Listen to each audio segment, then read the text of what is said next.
So friends, good morning all of you. और आपके इस भाई का नाम अभिनीत है। बाय क्वालिफिकेशन में एक इंजीनियर हूँ और आज हम ड्यू सॉफ्ट एकेडमी को लेकर काफी कुछ डिस्कस करने वाले हैं। हमारी जो इंडस्ट्री है उसको लेकर काफी कुछ डिस्कस करने वाले हैं और आई होप कि जितने भी लोग यहाँ पर हमारे साथ जुड़े हुए हैं वो सारे लोग स्वस्थ हैं, मस्त हैं। और आज अर्ली मॉर्निंग हम लोग मिल रहे हैं। काफी सारे लोगों की नींद भी उड़ गई।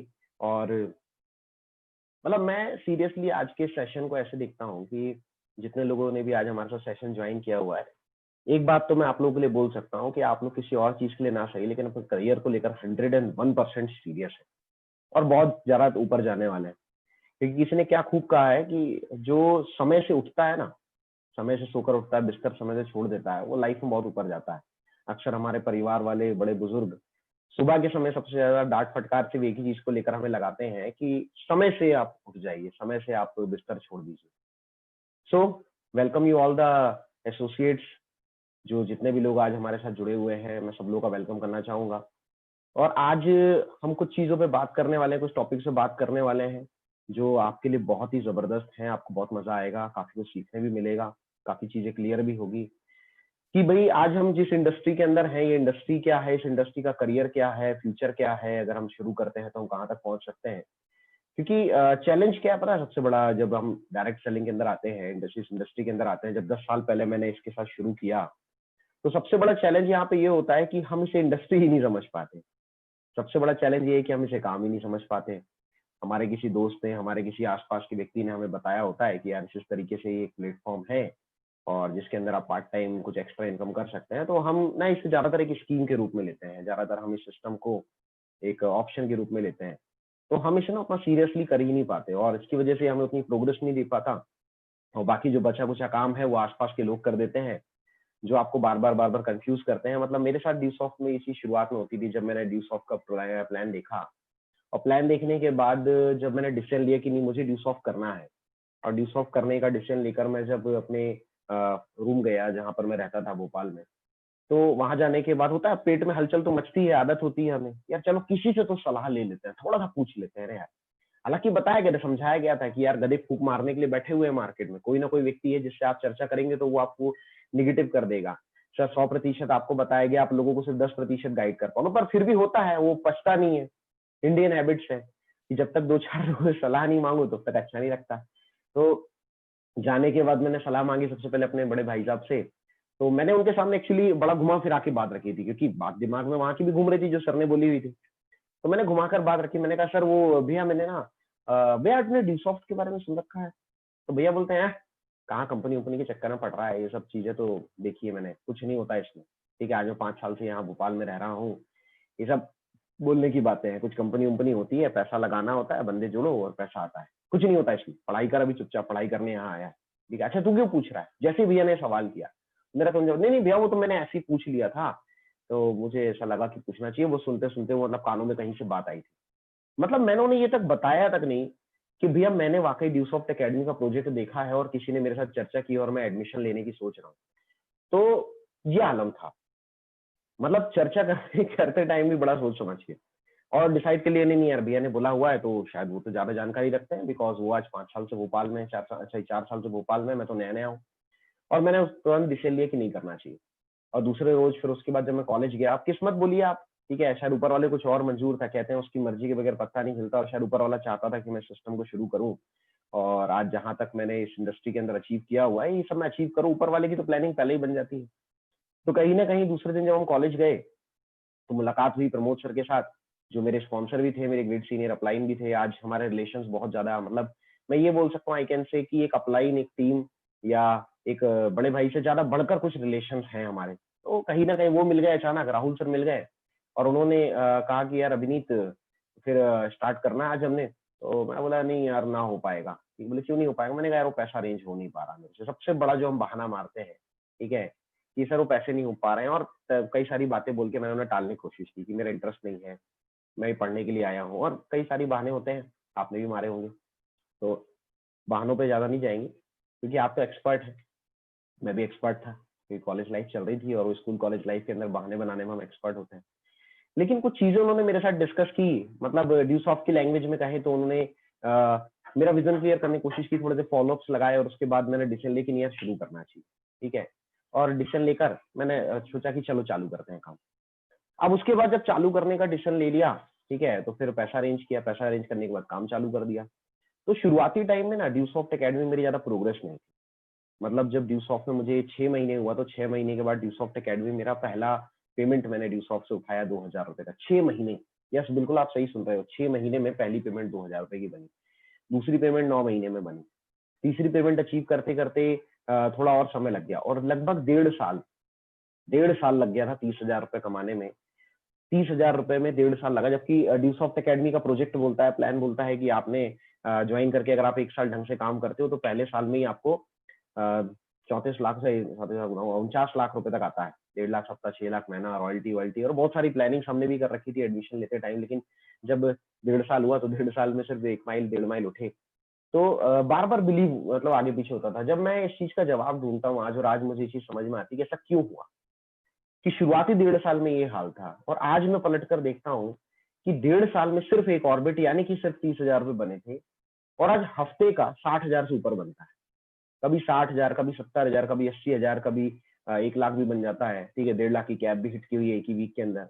मतलब आज मैं देखता हूँ तो मंथली रिसेंट मंथ में अगर मैं देखूं तो समथिंग समथिंग 2,86,000 तो कुछ ऐसी मेरी इनकम बनी है। इस महीने के अंदर जो मेरी इनकम बन रही है, अभी 2 चेक रिलीज हुए हैं जुलाई के, उसके बाद अभी 2 चेक और बनने वाले हैं। तो दोनों वीक की इनकम 93,500 थी, ठीक है। तो ये आलम था, अभी की डेट में देख रहा हूँ कि 2 वीक की इनकम ही 1,80,000 क्रॉस कर चुकी है, और मंथली आराम से मुझे ऐसा लगता है कि 3-4 लाख रुपए अभी मैं हिट कर रहा हूँ।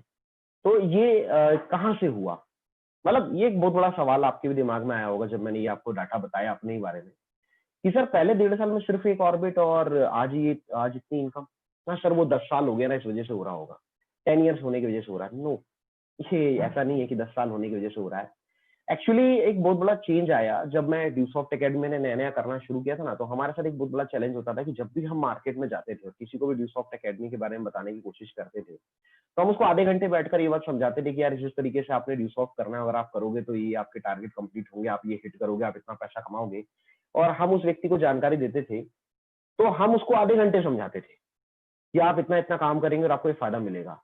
और हमारे को वो 2 घंटे समझाता था कि यार इसमें ये नहीं होने वाला, इसमें ये नहीं होने वाला है, मेरे चाचा के, काका के, नाना के, ताए के, फूफे ने किया, हमने सब देख रखा है, तुम्हें ये सब चीजें नहीं है, ये चीजें चलती नहीं है, और भी 50 तरह की वो बातें हमारे साथ करता था।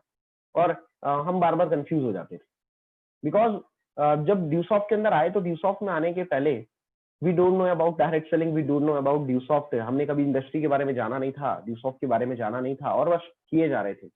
तो मेरे साथ एक चीज बहुत नॉर्मल थी कि जब मैं ड्यूसॉफ्ट के अंदर नया नया शुरू किया, तो जब भी मैं मार्केट में जाता था और लोगों के साथ ड्यूसॉफ्ट डिस्कस करके आता था, तो आने के बाद मेरे पास बहुत सारे सवाल होते थे, और मैं अपने सीनियर से सवाल करता था, प्रमोद सर से सवाल करता था, राहुल सर से सवाल करता था, रविंद्र सर से सवाल करता था कि सर वो धोनी आने वाले, सर काम नहीं चलने वाला है, सर लगता है आपको कंपनी आगे तक चलेगी, सर ये तो पढ़ाई वैसे भी मिल जाती है, ठीक है, सर कब से चल रहा है सर काम, अच्छा सर किसी ने इतना कमाया, हम बातें तो इतनी बड़ी बड़ी करते हैं, अच्छा सर जिसने कमाया वो कहाँ का है, अच्छा सर अपने एरिया से कोई है, और बहुत सारी बातें जो मेरे अंदर आती थी। अच्छा सर सब जुड़ जाएंगे तो फिर हमारा काम कैसे चलेगा। मतलब यस, मैं आई कैन से मैं ये बात बोल सकता हूँ कि जो चीजें आज आपके दिमाग में आ रही है, या जो चीजें आपको लोगों से सुनने के लिए मिलती है इस इंडस्ट्री, इस काम के लिए, वो सारी की सारी चीजें मुझे भी सुनने के लिए मिलती थी। और I was very much confuse, मैं बहुत कंफ्यूज हो जाता था, और शायद ये कंफ्यूजन ही था जिसकी वजह से मेरी प्रोग्रेस नहीं हो पा रही थी।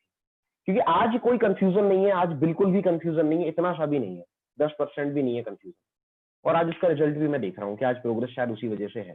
क्योंकि कहते हैं कि भाई अब बड़े से बड़ा जहाज हो पानी का या छोटे से छोटी नाव हो, अगर उसमें एक छोटा सा छेद भी है तो वो काफी है उसको डुबाने के लिए, जिसको हम बोलते हैं सिस्टम की लैंग्वेज में शक।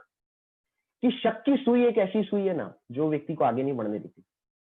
मैं बोलता हूँ दुनिया में हर चीज की बीमारी का इलाज या तो आ चुका है या आने वाले समय में आ जाएगा, लेकिन ये शक एक ऐसी बीमारी है, डाउट एक ऐसी चीज है जो व्यक्ति को आउट करने में नहीं सोचता, और ये शक की बीमारी कहीं ना कहीं व्यक्ति को सिस्टम छुड़वा देती है। मतलब 90% लोग शुरुआती 3 महीनों के अंदर ड्यू सॉफ्ट के अंदर फॉर्म भरने के बाद, या एडमिशन लेने के बाद, या कुछ पैसा देने के बाद, या सिर्फ डिसीजन ले रहे थे कि यार स्टार्ट करना चाहिए, लेकिन डिसीजन ही नहीं ले पाए, सिर्फ इसलिए छोड़ देते हैं क्योंकि वो कंफ्यूज रहते हैं, क्योंकि वो शक में आ जाते हैं, उनको शक हो जाता है। और मेरे साथ भी कुछ ऐसा ही था। तो मैं सीनियर के साथ बैठा तो सीनियर ने मुझसे बोला कि यार अभिनीत एक काम करो, तुम ना काम करना बंद करो। मैंने कहा नहीं सर, कैसे काम करना बंद कर दो, पैसा भी तो निकालना है। तो उन्होंने बोला नहीं, अभी काम करना बंद करो। बोले सर फिर कभी काम करूं? तो सर ने कहा कि बैठो, पहले तो डिस्कशन करते हैं, पहले बिजनेस क्लियर करो, फिर उसके बाद बात करते हैं। मैंने कहा ठीक है सर, बैठते हैं। और वो एक दिन था जब सर ने मेरे साथ बैठक लगाई। उन्होंने बोला कि अभिनीत, अभी तो आप ऐसा कीजिए, आप अपने सारे सवाल निकालिए, क्या क्या चीजें आपको लगती है जो सिस्टम को लेकर आप पूछना चाहते हो, क्योंकि आज के बाद सवाल नहीं होगा, सिर्फ काम होगा।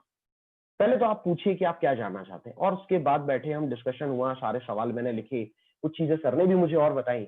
और वो दिन था और एक आज का दिन है। आज इस बात को लगभग 6 साल बीत चुके हैं, ठीक है। और लाइफ की एक बहुत बड़ा चेंजिंग डे था मेरा, कि उन 4 सालों के अंदर ड्यूसॉफ्ट में जो मैंने शुरुआती दौर में दिए, जनवरी 2010 में मैंने ड्यूसॉफ्ट ज्वाइन किया। 1 डेढ़ साल मैंने वैसे ही निकाल दिया, 2 साल वैसे ही निकाल दिया, 3 साल वैसे ही निकाल दिया, 4 साल, बस ये छोड़ा नहीं था सिस्टम, ठीक है। बाकी 4 साल में कोई खास प्रोग्रेस नहीं हुई। और वो मेरी लाइफ का सबसे बड़ा चेंजिंग डे था जब संजय सर से हम मिले 6 जुलाई 2014, और उन्होंने बैठकर प्रॉपर विजन क्लियर किया कि why people failure in network marketing industry, कि एक व्यक्ति इस इंडस्ट्री में फेल क्यों हो जाता है, जो कामयाब हो रहा है वो क्यों हो रहा है, जो आज अच्छा पैसा कमा रहा है वो कैसे और क्यों कमा रहा है। और वो लाइफ में एक बहुत बड़ा चेंजिंग डे था। उस दिन पूरी तरह से क्लियर हो गया। और आज वो दिन था और एक आज का दिन है। 6 साल हो गए इस बात को, 7 साल हो जाएंगे कुछ टाइम में। लेकिन 6 सालों के अंदर कोई कंफ्यूजन नहीं आया, और कभी भी किसी कंफ्यूजन को पनप नहीं दिया। और इन 6 सालों में शायद ही ऐसा कोई टाइम रहा हो जब हमने ड्यूसॉफ्ट एकेडमी में पैसा नहीं कमाया और प्रोग्रेस नहीं की। कंटिन्यूअसली प्रोग्रेस हुई। जो प्रोग्रेस हुई वो भी मैं इस 7 डेज के सेशन के अंदर आपको बताऊंगा। हम बात करेंगे कि चीज को लेकर खुल के बात करेंगे, किसी भी चीज को लेकर छुपाएंगे नहीं। लेकिन क्या चीजें थी जो मुझे वहां समझाएगी, जिन्होंने मुझे डिसीजन लेने पर मजबूर किया, जिसकी वजह से मैंने डिसीजन लिया, आज हम उन टॉपिक्स पर डिस्कस करेंगे। तो लेट स्टार्ट दिस मीटिंग। इस मीटिंग की स्टार्टिंग करते हैं।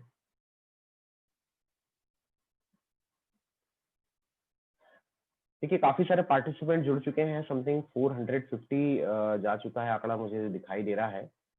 तो अगर कोई आपके साथ टीम मेंबर्स है जो ज्वाइन नहीं कर पा रहे हैं इस ग्रुप में, तो हमने यूट्यूब की लिंक शेयर की हुई है ग्रुप्स में, ठीक है। आप अपने सीनियर्स के थ्रू वो टीम लिंक्स भी जो है पिकअप कर सकते हैं, और उस पिक के थ्रू, उसके थ्रू आप यूट्यूब में जा सकते हो। अगर आपको नहीं मिलती है लिंक तो घबराने की जरूरत नहीं है। आप मेरा चैनल सब्सक्राइब किए हुए होंगे, या फिर मेरा चैनल आपके पास होगा, आप मेरा नाम डाल दीजिए यूट्यूब के ऊपर, और वहां से आप उस चैनल के ऊपर जाकर भी ये ट्रेनिंग अटेंड कर सकते हैं यूट्यूब से, ठीक है, या शेयर कर सकते हैं।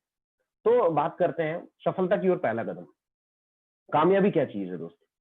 कामयाबी एक ऐसी चीज है जो उसी को मिलती है जो अपना कदम पहली बार सफलता की तरफ बढ़ाता है। मतलब कामयाबी आप तक तभी पहुंचेगी जब आप उसकी तरफ चलना शुरू करोगे। सबसे बड़ी लोगों की प्रॉब्लम ये है कि कामयाब तो हर कोई होना चाहता है, पर कामयाबी के लिए पहला कदम उठाना नहीं चाहता, और बिना पहला कदम उठाए आप कामयाब हो नहीं सकते। तो सफलता की ओर पहला कदम क्या बोलता है कि जब आप मार्केट में बिजनेस करने जाओगे तो एक लॉ ऑफ एवरेज आपकी जानकारी में होना चाहिए, मार्केट मेंटेलिटी आपको पता होना चाहिए, मार्केट बिहेवियर आपको पता होना चाहिए। ये चीजें आपको पता है तो बिजनेस होगा। जैसे कि मेरे साथ था कि भाई मुझे ये चीजें नहीं पता थी, जिसकी वजह से मेरा मार्केट में बिजनेस नहीं चलता था। तो जब भी आपके साथ कोई भी बंदा एडमिशन ले रहा है, या आप नया नया एडमिशन ले रहा है, तो सबसे पहले ना आपको अपना एक प्रॉपर माइंड सेट करना होगा, और अपने एक सीनियर के साथ बैठकर एक प्रॉपर काउंसलिंग करनी होगी कि सर मुझे पहले तो ये बताइए कि बिजनेस है क्या, करना क्यों है इस बिजनेस को, और अगर मैं करता हूँ तो क्या मेरा फ्यूचर सिक्योर है। अच्छा सर, लोग तो इसको लेकर इस तरह की बात करते हैं, तो किस हद तक सही है गलत है, तो ये चीजें आपको डिस्कस करना बहुत जरूरी है। तो आज मैं इन्हीं चीजों के ऊपर आपसे चर्चा करूंगा। सबसे पहले हम बात कर रहे हैं लॉ ऑफ एवरेज की। तो लॉ ऑफ एवरेज की अगर हम बात करें तो लॉ ऑफ एवरेज क्या बोलता है? लॉ ऑफ एवरेज बोलता है कि आज दुनिया में हर जगह, एवरीवेयर, एक लॉ ऑफ एवरेज, एक औसत का नियम चलता है, जिसके अंदर आपको आता है, आप किसी भी, मतलब आप कहीं का भी एग्जांपल उठा लीजिए कि स्कूल है या कॉलेज है, कोई शोरूम है, कोई मोबाइल शॉप है। तो स्कूल कॉलेज के अंदर आप उठाकर देखो, कुछ बच्चे हैं पास हो जाते हैं, कुछ फेल हो जाते हैं, कुछ टॉप कर लेते हैं, ठीक है, कुछ एवरेज मार्किंग लेकर आते हैं, ठीक है। लेकिन अब कभी भी ऐसा नहीं होता है कि सारे के सारे लोग पास हो गए, या सारे के सारे लोग फेल हो गए, या सारे लोगों ने टॉप कर लिया, ठीक है। एक भाई एक कैटेगरी होती है, एक एवरेज हम बोल सकते हैं कि 20-30% लोग होते हैं जो पास होते हैं, 20-30% लोग होते हैं जो फेल हो जाते हैं, 20-30% लोग होते हैं जो भाई एक एवरेज मार्किंग लेके आते हैं, लेकिन एवरेज चलता है, ठीक है। बड़े से बड़ा स्कूल हो, छोटे छोटा स्कूल हो, नहीं, ना ही वो सारे के सारे लोगों को टॉप करवा सकते हैं, ना ही सारे लोग वहां फेल होने वाले हैं, ठीक है। एक्सेप्शन की हम बात नहीं करेंगे, अपवादों की दुनिया तो बहुत है, लेकिन अपवादों के ऊपर भरोसा नहीं किया जा सकता। तो आज लॉ ऑफ एवरेज ये बोलता है। ऐसे ही कोई शोरूम के अंदर आप उठाकर देखिए, आप अपने आसपास, तो किसी भी शोरूम के अंदर जो वॉकिंग कस्टमर होते हैं, मतलब डेली आने जाने वाले कस्टमर बहुत सारे होते हैं, पर कितने लोग होते हैं जो वहां खरीदी करते हैं? आज आपकी और हमारी चॉइसेस अलग अलग हैं। मान लीजिए कि आपकी चॉइस के हिसाब से भी आप मार्केट में जाते हो और आप बोलते हो कि यार फलाने कलर की शर्ट निकाल दीजिए, या फलाने कलर का पैंट निकाल दीजिए, या जो चीज आपको पसंद है आप वो निकाल दीजिए, और आप उसके साथ खड़े होते हो, वो सारा शोरूम निकाल कर आपके सामने रख देता है, रेट आपको पसंद नहीं आ पाता, क्वालिटी आपको पसंद नहीं आ पाती, तो क्या परचेस करोगे? बिल्कुल भी परचेस नहीं करोगे। ठीक है, किसी भी शोरूम के अंदर आप उठाकर देख लीजिए, ये चीजें होती हैं। तो वहां पर भी क्या होता है कि अब भाई 2-4 कस्टमर ने मना कर दिया कि नहीं हम नहीं लेंगे, सारी चीजें निकलवाने के बावजूद, बार्गेनिंग करने के बावजूद, क्या शोरूम वाला अपना शॉप बंद कर देता है, बिजनेस बंद कर देता है? नो। उसको ये बात अच्छे से पता है कि भाई दिन में ढेरों कस्टमर आते हैं और सारे खरीद ही नहीं करते, और वो कस्टमर मेरा बिजनेस चलेगा नहीं चलेगा इसका फैसला नहीं करेंगे, और वो कहीं ना कहीं अपना बिजनेस आगे बढ़ाता रहता है। Same as it is mobile shop के अंदर आप उठाकर देखो कि आज की डेट में जिस तरह से टेक्नोलॉजी चेंज हो रही है और टेक्नोलॉजी में जितनी नई नई चीजें आ रही है, नए नए मोबाइल्स आ रहे हैं, गैजेट्स आ रहे हैं, तो आपको भी पता है कि हम कितना अट्रैक्ट होते हैं, जाते भी हैं, कई बार हमारे बजट में नहीं आ पाता है, कई बार हमारे पास पहले से जो पुरानी चीज है हम उस पर खुश हो जाते हैं और हम वहां पे परचेसिंग नहीं करते, लेकिन मोबाइल शॉप वाला बुरा नहीं मानता है, ठीक है, उसमें भी ढेर सारी वैरायटी है, कोई 2,000 का भी लेता है, कोई 5,000 का भी, 10,000 का भी। तो कहीं ना कहीं वहां पर भी सारे लोग नहीं जाते। और मार्केट एवरेज क्या बोलता है? मार्केट एवरेज कुछ ये बोलता है कि जब आप मार्केट में जाते हो तो अगर 100 लोग हैं तो 30 30 30 प्लस 10 ये एवरेज चलता है। यानी कि 10% लोग होते हैं जो किसी भी चीज को लेकर पॉजिटिव थिंकिंग रखते हैं, 10% लोग होते हैं जो किसी भी चीज को लेकर नेगेटिव थिंकिंग रखते हैं, 10% लोग होते हैं जो किसी भी चीज को लेकर एक न्यूट्रल यानी कि पॉजिटिव या नेगेटिव किसी भी तरह की थिंकिंग रख सकते हैं, और सही 30%, और इसके अलावा 10% लोग ऐसे होते हैं जो सैंपल पीस होते हैं, लेकिन 30% पॉजिटिव, 30% नेगेटिव, 30% पॉजिटिव या नेगेटिव और 10% सैंपल पीस होते हैं। तो ड्यू सॉफ्ट में भी कुछ ऐसा ही होता है। जब आप मार्केट में जाते हैं, कई बार हमें ऐसा लगता है कि यार फलाना व्यक्ति मेरा बहुत अच्छा दोस्त है या वो मेरे रिलेटिव है तो वो मेरे साथ ज्वाइन कर ही ले, लेकिन ऐसा नहीं होता दोस्त। जैसे हाथ की पांचों उंगलियां बराबर नहीं होती है, एक ही परिवार में सगे भाई बहन की सोच एक सी नहीं होती कई बार, तो वैसे ही भाई मार्केट में हर किसी की सोच एक सी नहीं होगी। 30% लोग होते हैं जो पॉजिटिव थिंकिंग वाले हैं, जो आपके साथ स्टार्ट करेंगे, 30% लोग होते हैं नेगेटिव थिंकिंग वाले, वो आपके साथ स्टार्ट नहीं करेंगे, 30% लोग होते हैं जो न्यूट्रल होते हैं, वो आपसे मिलेंगे पॉजिटिव हो जाएंगे, घर जाएंगे नेगेटिव हो जाएंगे, 10% सैंपल पीस होते हैं जो बातें दुनिया की करेंगे, लेकिन जब स्टार्ट करने की बारी आएगी तो डिसीजन नहीं ले पाते। तो ये मार्केट का एक लॉ ऑफ एवरेज, ये आपको पता होना बहुत जरूरी है, और ये हर जगह चलता है। ये स्टैंडर्ड है, जिस तरह से 1 मीटर की डिस्टेंस स्टैंडर्ड होती है, वैसे ही कहीं ना कहीं ये एवरेज स्टैंडर्ड है। आप ये बोले कि बिजनेस सर हर बंदे पे चलेगा तो पॉसिबल नहीं, आप बोलेंगे सर बिजनेस चलेगा ही नहीं तो ये भी पॉसिबल नहीं है। आज कहीं ना कहीं बिजनेस चलता है, 100% चलता है। जब से मुझे लॉ ऑफ एवरेज बताया गया तब से मैं बिजनेस कर रहा हूँ, और आज मैं हर 10 प्लान के अंदर मुझे आराम से 3 से 4 एडमिशन मिल जाते हैं, और आज मैं कंफ्यूज नहीं होता हूँ, क्योंकि इस लॉ ऑफ एवरेज को मैं अपने माइंड में बिठा चुका हूँ। कई बार लोग इस लॉ ऑफ एवरेज को नहीं समझ पाते, जिसकी वजह से उन्हें बिजनेस में रफ्तार नहीं मिल पाती। तो ये लॉ ऑफ एवरेज अपने आप को ध्यान में रखना पड़ेगा। अब कुछ लोगों के साथ चैलेंज आता है, सर हमने तो बहुत ज्यादा बिजनेस किया लेकिन हमारे को फिर भी लॉ ऑफ एवरेज के हिसाब से रिजल्ट नहीं मिले। तो उसका मतलब ये नहीं है सर कि ड्यू सॉफ्ट नहीं चलती, उसका सीधा सा मतलब है you have to learn more. अभी कहीं ना कहीं कोई ना कोई बेसिक्स है जो आपको नहीं आते, अगर आप उन बेसिक चीजों को और सीख लेते हैं तो आपका ड्यू सॉफ्ट बिजनेस बहुत अच्छी तरह से ग्रो होने लग जाएगा। ये बात आपको दिमाग में बिठानी पड़ेगी कि अगर आपका बिजनेस नहीं चल रहा तो इसका मतलब ये नहीं कि ड्यू सॉफ्ट नहीं चलती। भाई ड्यू सॉफ्ट तो 20 साल से चली रही है, आज हम 10 साल से कर रहे हैं, आपके सारे सीनियर्स हैं, कोई 5 साल से, कोई 7 साल से, कोई 2 साल से, कोई 4 साल से कर रहा है। तो you have to learn more, क्योंकि हर इंडस्ट्री के अंदर, हर बिजनेस के अंदर जब आप नए होते हो तो आपको सीखना पड़ता है। हमें ऐसा लगता है कि हमें शायद पहले से आ रहा है, पर ऐसा नहीं होता है। We have to improve ourselves. तो कहीं ना कहीं सबसे पहली चीज जो आपको दिमाग में बिठानी पड़ेगी, लॉ ऑफ एवरेज। दूसरी चीज की मार्केट की मेंटेलिटी क्या है जब आप मार्केट में जाते हो। तो ज्यादातर लोगों का हाल ये कि उन्हें एमएलएम बिजनेस के बारे में पता नहीं है, उन्हें डुप्लीकेशन की पावर पता नहीं है, उन्हें ये पता ही नहीं कि स्मार्ट वर्क क्या होता है। वो हार्ड वर्क के बारे में ज्यादा सोचते हैं। 99% स्टूडेंट्स को ये नहीं पता होता वो स्टडी क्यों कर रहा है। जब भी उनसे स्टडी को लेकर सवाल किया तो सर सरकारी नौकरी करनी है, सर इंजीनियर बनना है, सर डॉक्टर बनना है, वो इस तरह के जवाब देते हैं। ठीक है, कुछ लोगों के पास तो ये जवाब भी नहीं होता कि वो पढ़ाई कर क्यों रहे हैं, बस नौकरी करने के लिए इतना बोल देते हैं। वो जानते नहीं है कि आज वर्ल्ड में जो सबसे पहले करोड़पति थे, मिलेनियर थे, मल्टी मिलेनियर थे, जे पॉल गैटी साहब, उनके सिद्धांत क्या है, वो क्या प्रिंसिपल्स देते हैं अगर आपको लाइफ में अमीर होना है। जो बॉटम से टॉप तक गए थे, जो पूरे वर्ल्ड के पहले मिलेनियर थे, पहले करोड़पति थे। ठीक है, आप गूगल कर सकते हो ये सारी चीजें, आज की डेट में तो गूगल में ये सारी चीजें दी हुई है कि जे पॉल गेटी कौन थे, ऑयल किंग के नाम से जाने जाते थे। तो आज कहीं ना कहीं भाई लोगों को ये पता नहीं होता मार्केट मेंटेलिटी क्या है, उनको पता ही नहीं होता है कि आज का जो लेटेस्ट ट्रेंड है वो कैसा है, आज की जो एजुकेशन लेने की टेक्निक है वो किस तरह से चेंज हो चुकी है। लोग मतलब they don't think about other people, they think about their self. एक ही सबसे बड़ी प्रॉब्लम ये है कि लोग इतने सेल्फिश हो चुके हैं कि वो सिर्फ अपने बारे में सोचते हैं, लोगों के बारे में सोच ही नहीं पाते। तो वो ये नहीं समझ पाते कि लोगों को लेकर आगे चलने वाला बंदा ही बहुत ऊपर तक जाता है। तो ये एक बहुत बड़ी सिचुएशन होती है। Just a minute.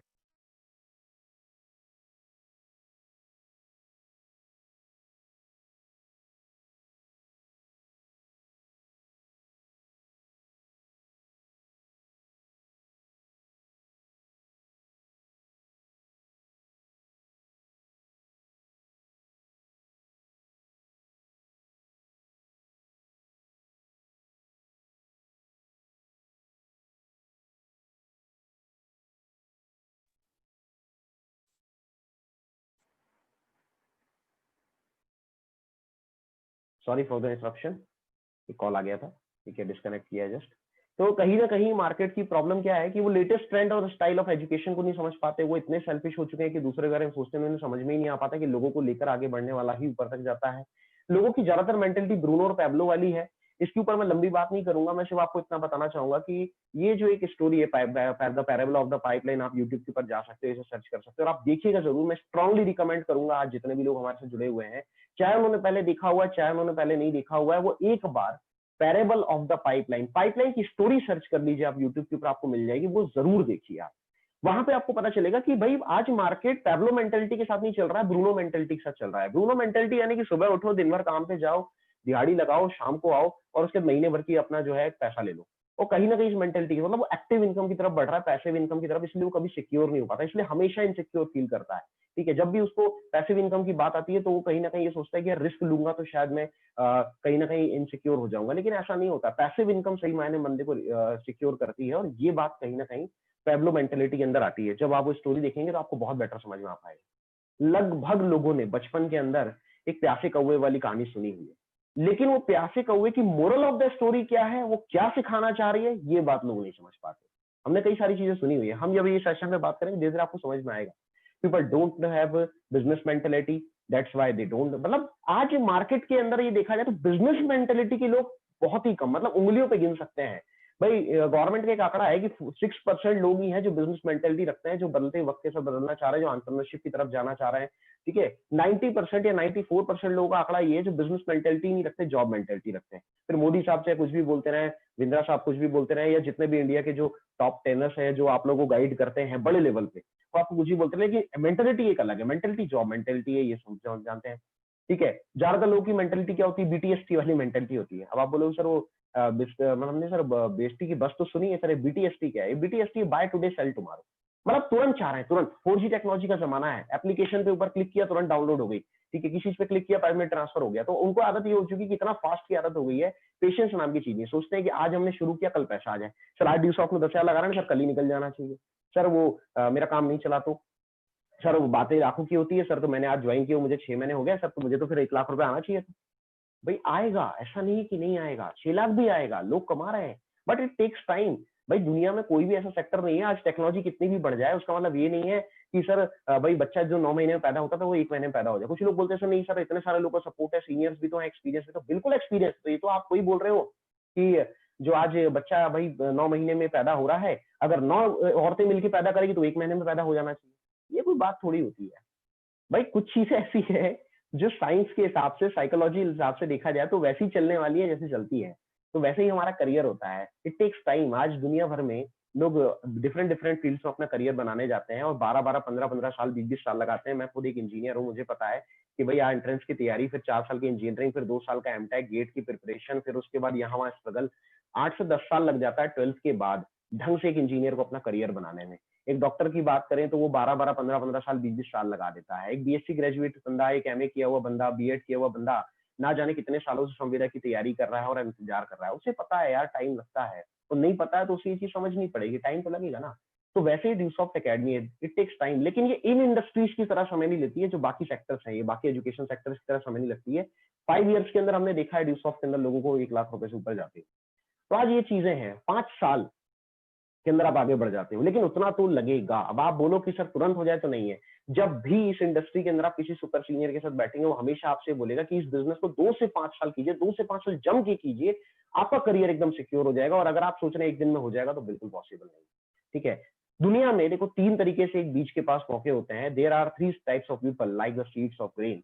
दुनिया में 3 तरह के लोग होते हैं, बिल्कुल उस बीज की तरह, जिसके सामने 3 सिचुएशन होती है। एक तो गोदाम में पड़े पड़े सड़ जाना, एक होता है कि भाई जमीन पे वो बोया जाए और उसके बाद वो लाखों हजारों बीज पैदा करे। ठीक है, और एक तीसरा टेक्निक होता है कि वो चक्की में पिसने के बाद लोगों के पास एक वक्त का खाना बन जाता है। तीनों चीजें होती है। ऐसे ही पूरी दुनिया में व्यक्ति के पास 3 चीजें होती है, या तो वो टाइम को वेस्ट कर दे, या इन्वेस्ट कर दे, या फिर ट्रेड कर दे। वेस्ट करना मतलब अभी की डेट में वीडियोस बनाना, यूट्यूबर बनने की कोशिश करना बिना कोई स्किल के, ठीक है, बिना कुछ सीखे, बिना कुछ जाने, बस ये सोचना कि मैं वीडियो चैनल बना दूंगा और मैं सब्सक्राइब करवा दूंगा तो मेरा यूट्यूब बन जाएगा, चैनल चल जाएगा। ऐसा नहीं होता है। ठीक है, फिर भी अपनी अपनी सोच होती है। कुछ लोगों को टिकटॉक की वीडियोस का बड़ा शौक था, अभी नई कुछ एप्स आ गई है टिकटॉक के सब्सटीट्यूशन में, तो अभी इसमें लगा रहता है व्यक्ति। मतलब एक चीज है, मैंने देखा है लोगों को जब ड्यू सॉफ्ट के बारे में बताओ तो सर वो टाइम नहीं मिल पाया सर, हम प्रोजेक्ट शेयर करने के लिए हमें टाइम नहीं मिल पाया सर, बिजनेस करने के लिए टाइम नहीं मिल पाया। लेकिन वहीं अब हम देखते हैं लोगों को, तो लोगों का आलम ये रहता है कि उनको ये सारी चीजें मतलब अपनी पढ़ाई, अपना कॉलेज, अपना स्कूल, अपना घर, अपना परिवार, ये सब कुछ करने के बाद उनको फेसबुक चलाने के लिए टाइम है, उनको व्हाट्सएप चलाने के लिए टाइम है, उनको वीडियोस बनाने के लिए टाइम है, ठीक है, और इसमें वो कई घंटे निकाल देते हैं। तो ये वेस्ट करने वाला काम होता है। नो डाउट आप और हम में से भी ढेर सारे लोग हैं जो इन चीजों में लगे हैं। ठीक है, जब से लॉकडाउन हुआ है तो वेब सीरीज का एक बहुत बड़ा चस्का लगा है लोगों को। ठीक है, लोगों ने सब्सक्रिप्शन भी ले रखे हैं और दिन रात बैठ के वो सिर्फ वेब सीरीज निपटाते हैं रात के 4 या 5 बजे तक। ठीक है, कोई हम में से ऐसा हो और उसके बावजूद मेरे साथ जुड़ा हुआ है तो मुझे बहुत खुशी हो रही है कि भाई आपने 4 बजे तक वेब सीरीज देखने के बावजूद भी मेरे सेशन को ज्वाइन करना पसंद किया। दूसरा एक होता है कैटेगरी जो ट्रेड करने की सोचता है, बस दिन भर जाऊं, काम करूं, मेहनत करूं और बस दिहाड़ी मुझे मिल जाए। ये ट्रेडिंग वाली काम होता है कि बस काम किया तो पैसा आना चाहिए तुरंत। लेकिन एक तीसरी कैटेगरी होती है जो इन्वेस्टर है, जो आज पूरे वर्ल्ड के ऊपर राज कर रहे हैं। सिर्फ गिनती के 2-4% लोग ही हैं, लेकिन उनके पास वर्ल्ड का 90% से लेकर 95% तक पैसा, और 99% बोलोगे तो चल जाएगा। तो ये आलम है, तो वो कहीं ना कहीं इन्वेस्ट करते हैं। तो ये तीसरी कैटेगरी भी होती है, तो हम इस पे भी जा सकते हैं। हम अभी तीसरी कैटेगरी में कैसे जाना है उसके ऊपर हम बात करेंगे। व्यू सॉफ्ट में दोनों चीजें होती है, पहले ट्रेड भी होता है, फिर इन्वेस्ट भी होता है। स्टार्टिंग तो ट्रेड के साथ होती है। कई सारे लोग कल परसों मेरे सामने एक सवाल आया, सर सारे लोग जुड़ जाएंगे तो फिर हमारा बिजनेस कैसे चलेगा? ठीक है, तो देखो ऐसा नहीं होता है। ठीक है भाई, जितनी हमारी लोगों को ज्वाइन कराने की या फिर स्टार्ट कराने की स्पीड है, उससे ज्यादा लोग ही पैदा करने की है। भाई जैसे ऑक्सीजन की इन्वेंशन की बात करें तो 18th सेंचुरी में हुई थी। कोई बोलता है सर अच्छा हुआ हम उसके पहले पैदा नहीं हुए, नहीं तो हम मर जाते, क्योंकि ऑक्सीजन ही नहीं था उसके पहले। तो ऐसा नहीं है दोस्त, oxygen is a never ending process. Oxygen पहले भी था, लेकिन किसी को आइडिया नहीं था। ठीक है, तो खोज की गई, बताया गया कि ऐसी एक गैस है जो आप लेते हो, बाकी उसके पहले भी थी, आज भी है और आगे भी रहने वाली है। वो एक नेवर एंडिंग प्रोसेस है। तो कहीं ना कहीं वैसे ही है कि peoples are never ending process, कि भाई लोग लगातार पैदा होते रहेंगे, आबादी लगातार बढ़ रही है। ठीक है, देश के आजाद होते टाइम इंडिया की आबादी लगभग मेरे ख्याल से 22-25 करोड़ थी या शायद 18 करोड़ थी, और आज की डेट में आप देख रहे हो 135 करोड़ है, और लगातार बढ़ती जानी है। दिस इज मतलब इसको कंट्रोल नहीं किया जा सकता, और ये लोग बढ़ेंगे ही बढ़ेंगे। और इंडिया के अंदर बेरोजगारी ऐसा है कि किसी जमाने में 50% पे थी, फिर उसके 60 पे आई, फिर 70 पे आई, फिर 80 पे आई। भाई पंचवर्षीय योजनाएं आई तो उस पर कहीं ना कहीं सरकार ने आंकड़ा दिया कि हमको गरीबी हटाना है, तब 4 करोड़ गरीब थे। अगली पंचवर्षीय में उन्होंने बोला गरीबी हटाना है, लेकिन 8 करोड़ गरीब हो गए, फिर उसके बाद 16 करोड़ हो गए। मतलब जिस तरह से डुप्लीकेशन के हम ड्यूसॉफ्ट के प्लान में बात करते हैं, उस कदर जो है लोग गरीब बढ़ रहे हैं। आज भी इंडिया के अंदर लगभग लगभग 22 से 25% लोग ऐसे हैं जो एक वक्त का खाना नहीं खा पाते। ये मेरे नहीं, सरकार के आंकड़े। मतलब क्यों सो रहे हैं वो लोग भूखे, क्यों एक वक्त का खाना नहीं खाते? क्योंकि पैसा नहीं है ना उनके पास, बेरोजगार है वो। ठीक है, और पैसा क्यों नहीं? क्योंकि बेरोजगार है, उनके पास काम नहीं है। तो आज ये इंडिया के अंदर आंकड़ा 80 लाख ग्रेजुएट्स होते हैं हर साल, 80 लाख से 1 करोड़ के बीच में। लेकिन उसके अंदर देखा जाए तो 5 लाख से ऊपर लोगों को काम नहीं मिल पाता। उतने ही लोग पैसा कमा पाते हैं, बाकी बेरोजगार घूमते हैं। तो ये आज इंडिया का आंकड़ा है जिसको आप कंट्रोल नहीं कर सकते। तो अभी इंडस्ट्री हमारी इसके लिए बहुत अच्छा काम कर रही है, डायरेक्ट सेलिंग, लेकिन कहीं ना कहीं हर व्यक्ति अभी आ नहीं रहा है। तो आपको ये चीज समझनी पड़ेगी। कुछ लोगों के अंदर मेंटल बैरियर होता है कि सर पता नहीं हो पाएगा कि नहीं हो पाएगा, तो ये मेंटल बैरियर आपको निकालना पड़ेगा। इसमें एक बड़ा प्यारा नाम है हमारे सामने, रॉजर बेनिस्टर। ठीक है, 19th सेंचुरी 1903 या 4 के समथिंग एक वर्ल्ड के बहुत बड़े एथलीट थे, उन्होंने एक बात बोली कि 1 मील की जो रेस है वो 4 मिनट से कम समय में तय नहीं की जा सकती। सिर्फ चीता ही इस धरती पे एक ऐसा जीव है जो 1 मील की रेस को 4 मिनट से कम समय में तय कर पाता है, उसने कहा। लेकिन एक बंदा था जिसने इससे ऊपर की सोच रखी, रॉजर बेनिस्टर, और उसने कहीं ना कहीं 1954 के समथिंग इस बैरियर को ब्रेक कर दिया और उसने 1 मील की रेस को 4 मिनट से कम समय में तय किया।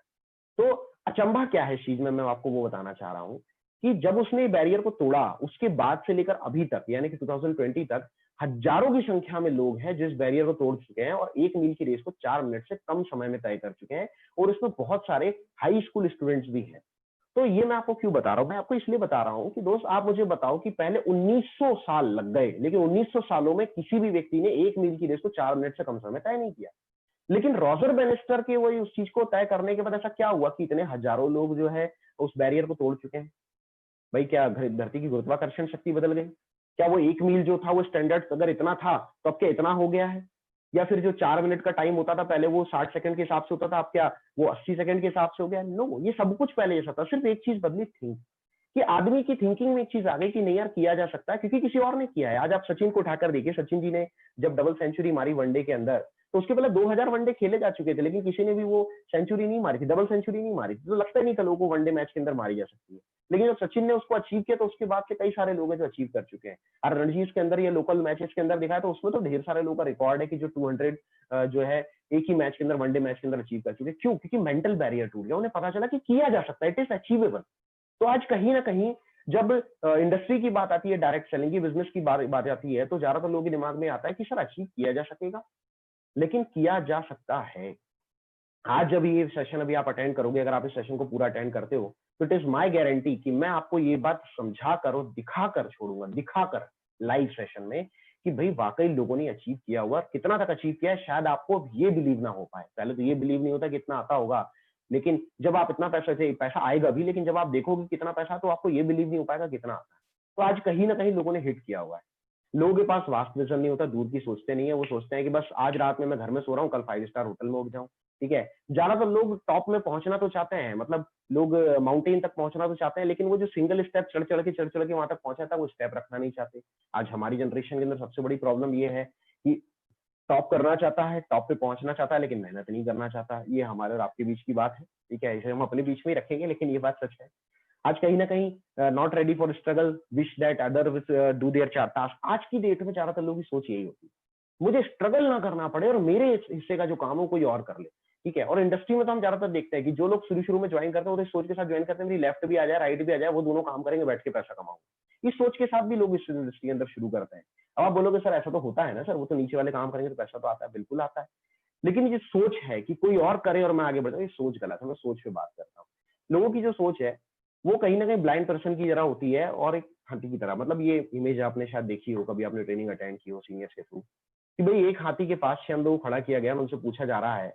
तो आज आलम ये हो जाता है कि भाई एक बंदे से पूछे तो बोलता है कि यार मैं तो हाथ में भाला लेके खड़ा हूँ, अगला व्यक्ति बोलता है मैं तो पाइप लेके यानी कि होस होस लेके खड़ा हुआ हूँ, कोई बोलता है फैन लेके यानी कि हाथ का पंखा लेके खड़ा हूँ, कोई बोलता है कि ये तो दीवार है, कोई बोलता है ये तो खंबा है, कोई बोलता है ये रस्सी है। ठीक है, अब इन भाई ये तो अंधे हैं, इनको दिखाई नहीं दिया सही से, उन्होंने ऐसी बात की। ठीक है, तो इनको हम गलत नहीं बोल सकते। कुछ यही हाल मार्केट के अंदर इंडस्ट्री को लेकर है कि जिसे इस इंडस्ट्री के बारे में पता नहीं है, जिसने इसके बारे में डिटेल्स नहीं ली, आज की डेट में तो आसान है, हालांकि गूगल पे भी जाके आप इजीली डिटेल्स ले सकते हो, लेकिन जिसने नहीं ली उसके लिए सबसे बड़ा चैलेंज क्या हो जाता है? उसके लिए चैलेंज ये हो जाता है कि उसको पता होता नहीं है और उसने जो जानकारी ली, सुना, वो उसी चीज को सही मान लेता है। ठीक है, तो वो जो उसने माना वो उसके हिसाब से सही है कि उसे उतना ही पता है, लेकिन सिस्टम के हिसाब से देखा है, बिजनेस के हिसाब से देखा जाए तो ये बिल्कुल भी सही नहीं। क्यों सही नहीं है? क्योंकि you as we all know कि भाई आज बिजनेस कितने बड़े लेवल का जा चुका है। और हाथी की बात लेते हैं इस चीज को, तो हाथी आप जानते हो, अगर आप मतलब उसमें इमेजिन कर लो कि उसके कान की जगह आप भाला लगा लो, उसकी सूंड की जगह पाइप लगा लो, ठीक है, उसके कान की जगह पंखा लगा लो, दीवार लगा लो, तो उसके बाद आप इमेजिन करो कि हाथी कैसा दिखाई देगा। क्या हाथी वैसा ही होता है? हाथी बिल्कुल भी वैसा नहीं होता। रियलिटी क्या है वो आपकी आंखों के सामने है। तो सेम एज इट इज, लोग तरह तरह की बात कर रहे हैं, उसकी वजह से आप इमेजिनेशन बना देते हो इस इंडस्ट्री को लेकर, लेकिन उसका मतलब ये नहीं है कि इंडस्ट्री वैसी है। इंडस्ट्री अलग है, ये बिजनेस अलग है, और जैसे जैसे ये सेशन आगे बढ़ेगा आपको पता चलने वाला है। ठीक है, people think that you are the salesman, that's why they shut the door. मतलब कई बार लोगों को बुरा लग जाता है, सर मैंने कॉल किया, सामने वाले ने अवॉइड कर दिया, सर हम गए थे उसने भगा दिया। वो उनकी मेंटेलिटी है, उसमें बिजनेस की कोई प्रॉब्लम नहीं है, आपकी कोई प्रॉब्लम नहीं है। उनकी मेंटेलिटी क्या होती है, जब आप उसके पास ये अपॉर्चुनिटी लेकर जाते हो तो ज्यादातर लोगों को लगता है कि आप एक सेल्समैन हो और कहीं ना कहीं आप उन्हें अप्रोच कर रहे हो ताकि आपका फायदा, मतलब होता है ना, हमारे अंदर लगता है कि दुकानदार का काम तो सामान बेचने का, वो तो सिर्फ सामान बेचने के लिए खड़ा हुआ है। वैसे ही कहीं ना कहीं लोगों को लगता है कि आप सेल्समैन हो, इसलिए कहीं ना कहीं वो अपना डोर शट कर देते हैं। उन्हें नहीं पता है हाईटेक प्रोफेशनल है जो उसकी जिंदगी बदल सकता है। ठीक है, लोग आपका रिजेक्ट प्रॉब्लम, आपका जो people will reject your formula not you. लोग आपका फॉर्मूला रिजेक्ट कर रहे हैं, लेकिन उसका मतलब ये नहीं कि आप भी रिजेक्ट कर दीजिए। They always show the person who become failure. ये तो एक नॉर्मल सी चीज है कि जब भी इस इंडस्ट्री को लेकर किसी के पास जाओ तो वो कुछ ना कुछ फेलियर्स की स्टोरी आपको जरूर बताएंगे जो आसपास के लोग हुए। ठीक है, और उनके पास हमेशा होती है ऐसे लोगों की story. They don't know that every failure person have a failure story. वो ये बात नहीं समझ पाते, ये बहुत अच्छा पॉइंट है कि हर फेलियर बंदे के पास एक फेलियर स्टोरी होती है। उसको पता ही नहीं होता कि सक्सेस कैसे होना है, अदरवाइज वो सक्सेसफुल हो चुका होता है। They behave with you like you are not from this planet. मतलब कई बार तो ये तक हो जाता है कि वो इस तरह का बिहेव करने लग जाते हैं कि आप इस दुनिया से ही नहीं हो, आप शायद किसी और दुनिया से। तो आपको ये चीज अंडरस्टैंड करनी पड़ेगी, इसमें घबराने वाली बात नहीं है। आप जब भी किसी के पास जाओगे तो 3 कैटेगरी के लोग होते हैं इस दुनिया में, जो कहीं ना कहीं आपसे डिस्कस करेंगे, पहला कैटेगरी। दूसरा नंबर 2 जो आपसे ऑब्जेक्शन पैदा करेंगे। ठीक है, नंबर 3 जो एक्सक्यूजेस करेंगे, जो डिस्कशन करेंगे, यानी कि सर मुझे थोड़ा इंडस्ट्री के बारे में बताइए, सर वाकई इसमें फ्यूचर है, करियर है, सर ये कब से चल रहा है, सर चलेगा नहीं चलेगा आगे, ये होते हैं सवाल। अच्छा मैं इसे शुरू करता हूँ तो मैं कैसे कर सकता हूँ, क्या मुझे ट्रेनिंग मिलेगी? अच्छा क्या विदाउट ट्रेनिंग भी ये काम चल जाएगा, ट्रेनिंग के साथ काम चलेगा? अच्छा सर इसमें कितना तक पेमेंट कमाया जा सकता है? अच्छा सर कितनी आईडी डाली जा सकती है? अच्छा सर जो पेमेंट मिलता है 2,000 रुपए का 3 लोगों के ऊपर, वो एक बार मिलता है, बार बार मिलता है? ये होते हैं सवाल। जिनके पास ये सवाल है वहां पर जवाब देंगे तो आपको रिजल्ट 100% मिलेंगे। कुछ के पास ऑब्जेक्शन होते हैं, सर ऐसा थोड़ी होता है। अच्छा सर आपके बोलने से थोड़ी हो जाएगा। अच्छा सर क्या सबूत है? अच्छा सर फलानी चीज है। वो प्रूफ मांगता है, और जब उसे प्रूफ देने जाओ, प्रूफ मांगने तक दिक्कत नहीं है, लेकिन जब प्रूफ देने जाओ तो वो बोलता है अच्छा सर इसकी क्या गारंटी की जो सर्टिफिकेट आप दिखा रहे हो वो भी सही है। तो ये कहीं ना कहीं ऑब्जेक्शन पैदा हो जाते हैं। मतलब वो सवाल के ऊपर ही सवाल पैदा कर देता है। कुछ लोगों ने आपसे मांगा होगा, मुझसे लोगों ने बोला भाई 45 लाख लोग, तो लाओ 45 लोगों का नाम लेकर दो, ठीक है। अच्छा 20 साल से है तो सर कंपनी 20 साल से, तो उसका सबूत क्या है? मैंने जब सर्टिफिकेट दिखाया कि भाई ये 20 साल पुराना रजिस्ट्रेशन है, अच्छा इसका क्या सबूत है कि ये रजिस्ट्रेशन भी सही है? मतलब इसी तरीके के सवाल कई बार हंसी आने लग जाती है लोगों के ऊपर। कई बार पेमेंट की बात करो तो पहले बोलते हैं इतना पेमेंट आता नहीं होगा, तो उन्हें बोलो चलो ठीक है ये लो पेमेंट देख लो, तो पेमेंट देखते हैं तो बोलता है अच्छा सर वो एक आध का आ गया होगा। फिर दो चार लोगों के दिखा दो, सर दो चार लोगों का आ जाता है, सबका थोड़ी आता है। अच्छा सर इतना पेमेंट आया तो क्या टैक्स वैक्स दिया है? तो लाओ टैक्स वगैरह दिखाओ, आपका टीडीएस सर्टिफिकेट दिखाओ, फिर टीडीएस सर्टिफिकेट दिखा दिया। अच्छा सर आईटीआर फाइल किया होगा, आईटीआर दिखाओ, आईटीआर दिखा दिया। अच्छा सर बैलेंस शीट दिखाओ। फिर उसके मतलब हंसी इतनी आती है। और इतना सब देखने के बाद अच्छा सर ठीक है ना सर, अभी मैं थोड़ा चिंतन कर लूं, बंद कर लूं, अभी तो मेरे पास पैसे नहीं हो पाए। मतलब ऐसे भी लोग मिलते हैं एक्सक्यूजेस देने वाले। कुछ तो चाचा मामा काका नाना ताया फूफा से इतना बातें करने की बात करते हैं और इतना टालते हैं। मुझे तो कई बार हंसी आती है कि वो गैर वाजिब काम जो करते समय आप लोग मतलब जो करते हैं, मैं बातें नहीं करूंगा उस चीज पे ज्यादा, लेकिन वो जो गैर वाजिब हम काम करते हैं तो उसके लिए भी वो पापा मम्मी से जरूर पूछता होगा। तो उस टाइम पे याद नहीं आती है कि मैं फेसबुक चला लूं क्या, पापा मम्मी चला लूं क्या। लेकिन कहीं ना कहीं जब सिस्टम करने की बारी आती है तो एक्सक्यूजेस आने लग जाते हैं। But don't worry, because every popular man has a failure story behind his success। एक बहुत अच्छी समझने वाली बात है, जिस तरह से एक नाकामयाब व्यक्ति के पीछे एक नाकामयाब स्टोरी है, एक फेलियर पर्सन के पीछे फेलियर स्टोरी है, सेम एज इट इज एक पॉपुलर व्यक्ति, चाहे वो प्रमोद सिंह हो, राहुल कुमार हो, संजय धीमान हो, अमिताभ बच्चन हो, ठीक है, आज विराट कोहली साहब हो, धोनी साहब हो, ईच एंड एवरी पर्सन, चाहे फोगाट सिस्टर्स हो, चाहे आपने एक मूवी देख रखी होगी सांड की आग, जिसके अंदर चंदा तोमर के बारे में बताया गया, ठीक है, जो बहुत अल्टीमेट शूटर रहे हैं, ओलंपिक्स तक तोमर फैमिली से लोग गए हैं। तो आज ये जितने भी लोग हैं इनके पीछे भी एक फेलियर स्टोरी है। पर इनमें और दूसरे फेलियर से फर्क इतना था कि वो फेलियर स्टोरी से रुक गए और ये रुके नहीं, और कहीं ना कहीं फिर कामयाब भी हो गए। तो कहीं ना कहीं ये भी एक चीज समझने वाली है कि अगर हमें आगे बढ़ना तो थोड़ा फेलियर तो बनना पड़ेगा। मतलब कहने का वही है दोस्त कि अगर तैरना सीखना पड़ है तो भैया आपको कहीं ना कहीं पानी में गोते लगाने पड़ेंगे, और गोते लगाओगे तो एक आध बार तो डूबना ही पड़ता है, तब तैरना आता है। लोगों के पास जो बिजनेस एटीट्यूड होता है वो ज्यादा स्ट्रांग नहीं होता, ठीक है। लोगों ने तो इस बात पे भी शक किया था जब गैलीलियो ने पहली बार कहा कि ये धरती गोल है, और शायद उनके मरने के बाद दुनिया को ये पता चला कि धरती वाकई में गोल है। लेकिन ये चीजें होती है, जो सच है वो तो सच है, लोगों को पता चलना ही है। तो अब अगर आपको आगे बढ़ना है तो आपको क्या करना पड़ेगा? तो आपको ये चार चीजों का ध्यान रखना पड़ेगा। पहली आपकी मंजिल क्या है, दूसरा आपके पास रोड क्या है, तीसरा आपके पास व्हीकल क्या है, चौथा आपके ड्राइवर क्या है। क्योंकि आपके पास जब तक मंजिल तय नहीं होगी, आपको पहुंचना कहाँ आपको नहीं पता होगा, तब तक आप आगे नहीं बढ़ सकते। 90% या 97% बोल सकता हूँ लोगों के पास कोई टारगेट नहीं होता, कोई गोल सेट नहीं होता। गोल सेट है लेकिन उसके पास बाकी रोड नहीं होती है। भाई लेना है ऑडी, तो भाई ऑडी स्टार्ट होती है 30 लाख रुपए से। अब 30-40 लाख रुपए से जो व्हीकल स्टार्ट होती है, बोलता है 10,000 रुपए की नौकरी करूंगा सर, ले लूंगा एक दिन।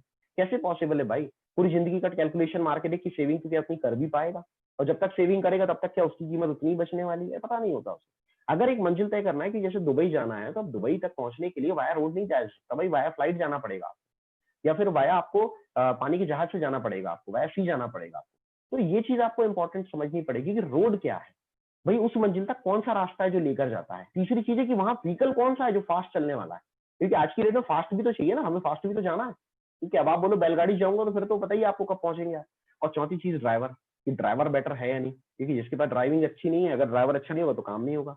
तो हम सिस्टम में बोलते हैं कि आज की डेट में हमारी मंजिल क्या है, तो हमारी जो मंजिल है वो फाइनेंशियल फ्रीडम है। आज हम इंडस्ट्री के अंदर, इस सिस्टम के अंदर लोगों को एक चीज के लिए गाइड करते हैं कि आप अगर इस इंडस्ट्री में जुड़े और आगे बढ़ रहे हैं तो एक ही अपना टारगेट बनाकर रखिए, हमें फाइनेंशियली फ्री होना है और हमें अपने सपने पूरे करने हैं। और सपने जरूर लिखिए, सपनों की बातें सबसे पहले यहाँ से शुरू होती है। मतलब इस इंडस्ट्री के अंदर मैंने देखा है कि शुरुआत ही सपनों से होती है, जिसकी बातें ज्यादातर जगहों पे तो नहीं होती। आजकल तो कुछ जगह होने लगी है लेकिन ज्यादातर जगह तो नहीं होती। अब सपने पूरे करने के लिए बात करें तो क्या जॉब से पॉसिबल है? हम सब जानते हैं कितनी पॉसिबल है। एग्रीकल्चर से पॉसिबल है, हम सब जानते हैं कितनी पॉसिबल है। प्रोफेशनल फील्ड से पॉसिबल है तो हम सब जानते हैं प्रोफेशनल फील्ड का भी क्या हाल चल रहा है। हार्ड वर्क से पॉसिबल है तो भाई आज की डेट में मजदूर कितना हार्ड वर्क करता है ये भी हमसे छुपा हुआ नहीं है, एज वी ऑल नो कि कितना पॉसिबल है। ट्रेडिशनल बिजनेस जो फैमिली बिजनेस है, मैं उनको गलत नहीं बोलता, लेकिन फैमिली बिजनेस से कितना पॉसिबल है फ्रीडम हासिल करना, ये भी आपको अच्छे से पता है। लेकिन क्या स्मार्ट वर्क से पॉसिबल है, यानी कि एमएलएम बिजनेस से, डायरेक्ट सेलिंग से? तो ये एक बहुत बड़ा सवाल है, इसी का मैं आज जवाब देने वाला हूँ। ठीक है, तो finally MLM is the best way to get the financial freedom because every fifth millionaire coming from this field. ये बिजनेस बेस्ट क्यों है? क्योंकि आज पूरी दुनिया का हर 5वां करोड़पति इस इंडस्ट्री से निकल रहा है, और लोग जानते नहीं है कि इसका पोटेंशियल कितना है, लेकिन इसका पोटेंशियल बहुत ज्यादा है। ठीक है। नेटवर्क मार्केटिंग के बारे में कुछ लोगों की सोच है, या गूगल करके देखिएगा, आपको ये मिल जाएगा कि भाई इंडिया के अंदर या वर्ल्ड के अंदर डायरेक्ट सेलिंग को लेकर लोग किस तरह की बातें करते हैं। तो ये बिल गेट्स साहब हैं जो बोलते हैं कि अगर उन्हें अपनी करियर की शुरुआत करने का दोबारा मौका मिले तो वो इस इंडस्ट्री शुरू करना चाहेंगे। दुनिया का सबसे अमीर आदमियों में से एक है, माइक्रोसॉफ्ट कंपनी का को-फाउंडर है।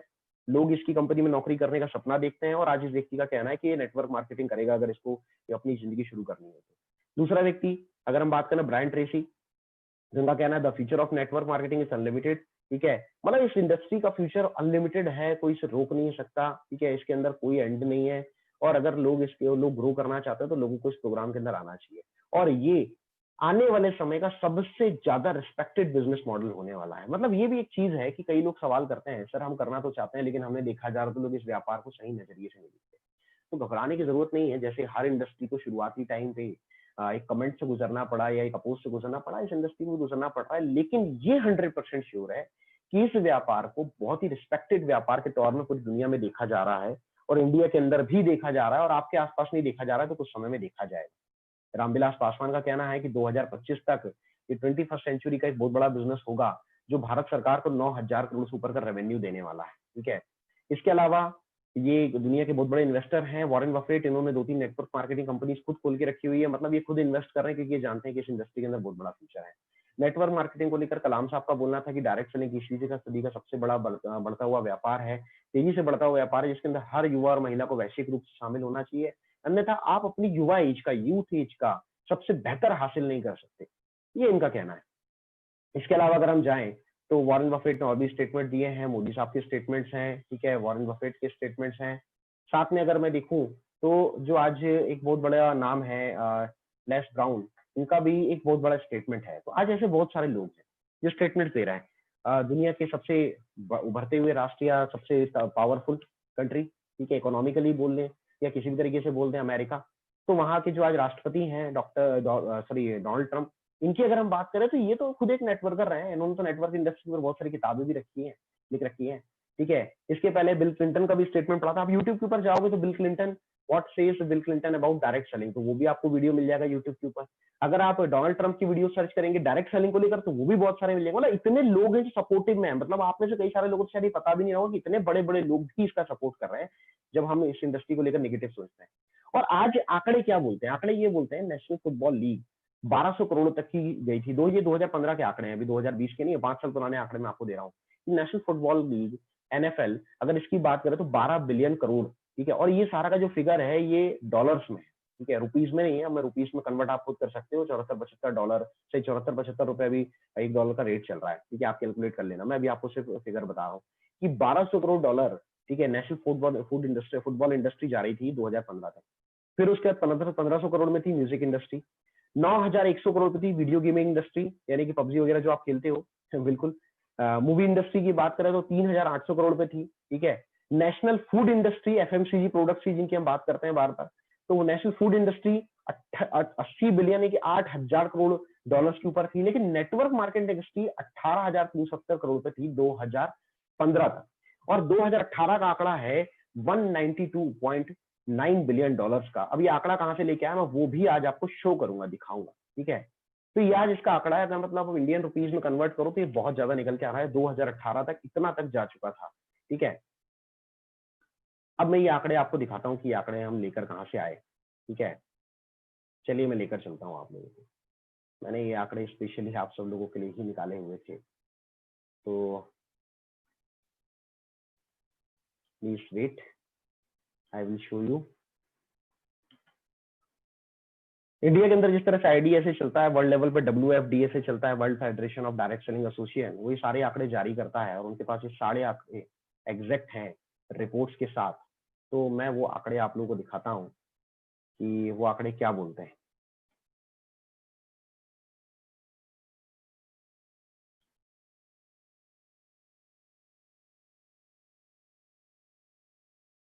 बहुत जबरदस्त चीज है ये, मजा आने वाला है आपको देखने के बाद।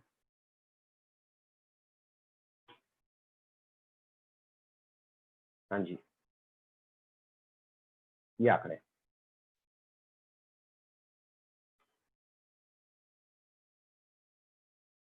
ये 2018-19 की एनुअल रिपोर्ट थी जो WFDA ने जारी की थी पूरे वर्ल्ड लेवल पे। ठीक है, आप ऑनलाइन जाओगे तो इसके बारे में बहुत सारी डिटेल्स आपको मिल जाएगी। लेकिन ये रिपोर्ट क्या बोलती है, जो मेन पॉइंट्स हैं जो हमारे समझने लायक है, मैं वो जरूर आपके साथ डिस्कस करूंगा। कि ये रिपोर्ट बोलती है कि पूरी दुनिया के अंदर ये जो व्यापार है ये किस तरीके से ग्रो कर रहा है। तो सबसे पहली बात तो पूरे वर्ल्ड की जितनी डेवलप्ड कंट्रीज हैं, आप थोड़ा सा स्क्रीन बड़ा करेंगे तो आप लोगों को समझ में आ जाएगा कि ऑस्ट्रेलिया है, कोलंबिया है, फ्रांस है, मलेशिया है, मैक्सिको है, न्यूजीलैंड है, पेरू है, यूनाइटेड स्टेट्स यानी कि अमेरिका है। वहां ये बिजनेस बहुत तेजी से ग्रो कर रहा है। और आप सबको एक चीज बहुत अच्छे से पता है कि जो 20 साल पहले अमेरिका करता था, 20 साल बाद इंडिया अपने आप करने लग जाता है। ठीक है, वो तो हम वैसे भी जितनी भी डेवलप कंट्रीज है उन्हें हम फॉलो कर ही रहे हैं, और फॉलो करना भी चाहिए। जिस चीजों से डेवलपमेंट हो रहा है, जिन चीजों से भाई लोग आगे बढ़ रहे हैं, उसको फॉलो तो करना पड़ेगा। तो डायरेक्ट सेलिंग मॉडल को ये लोग बहुत ज्यादा फॉलो करते हैं। और इसका रिजल्ट क्या है, ये एग्जैक्ट आंकड़ा दिया हुआ है कि 2015 में पूरे वर्ल्ड लेवल पे जो डायरेक्ट सेलिंग का आंकड़ा था 183.6 बिलियन का था। 2016 में $187 का था। $187 बिलियन है, ये बिलियंस में है। ठीक है, ये नीचे लिखा हुआ है साफ साफ, इन यूएसडी बिलियंस। 2017 में 190.6 और 2018 में 192.9। अभी 19-20 का नहीं आया, 19-20 का आएगा तो हम आपको वो भी दे देंगे। अब इसमें लीडिंग कंट्रीज कौन सी हैं जो लीड कर रही है डायरेक्ट सेलिंग के अंदर, और कितना तक रेवेन्यू जनरेट कर रही है, उस पर भी मैं आपको दिखाना चाहूंगा। ठीक है, कि 2 in 1 फर्स्ट पोजीशन पे दो हैं जो स्टैंड कर रहे हैं। ठीक है, एक चाइना, ठीक है, जो वैसे भी ज्यादातर चीजों में आगे बढ़ता है, उसका 35,732 बिलियन डॉलर्स का बिजनेस है पूरे वर्ल्ड में डायरेक्ट सेलिंग का। दूसरे नंबर पे फर्स्ट पोजीशन ही है, ठीक है, थोड़ा सा अंतर है, 35,350 करोड़ डॉलर्स का, ठीक है, बिलियन डॉलर्स का ये बिजनेस कर रहा है यूनाइटेड स्टेट्स यानी कि अमेरिका। तीसरे नंबर पे कोरिया है, जर्मनी है, जापान है, ब्राजील है, मैक्सिको है, फ्रांस है, मलेशिया और ताइवान है, जो चाइना के अंदर ही आता है। तो कहीं ना कहीं ये 10 कंट्रीज है जो लीडिंग कंट्रीज है, जो पूरे वर्ल्ड के अंदर डायरेक्ट सेलिंग को सबसे ज्यादा कंट्रीब्यूट कर रही है। और ये इन्होंने ये बात शो कर दी है कि जब इन्होंने इतना रेवेन्यू जनरेट किया है, मतलब इतना पैसा कमाया हुआ है लोगों ने, और इतना पैसा इन इंडस्ट्रीज ने इन कंट्रीज के थ्रू कमाया हुआ है, मतलब इससे पता चल रहा है कि इस इंडस्ट्री ने अगर इन कंट्रीज में इतना पैसा कमाया जो डेवलप कंट्रीज है, तो India is the biggest market. India एक सबसे बड़ी मार्केट है। मतलब ये जो 10 कंट्रीज है ना, सिर्फ ये 10 कंट्रीज अगर 100 रुपया डायरेक्ट सेलिंग पूरी दुनिया में कमाती है, तो उसमें से 79 रुपीज मतलब 79% of the global sales are generated by the top 10 countries. इसी 10 कंट्रीज में से ये 79% पेमेंट आता है।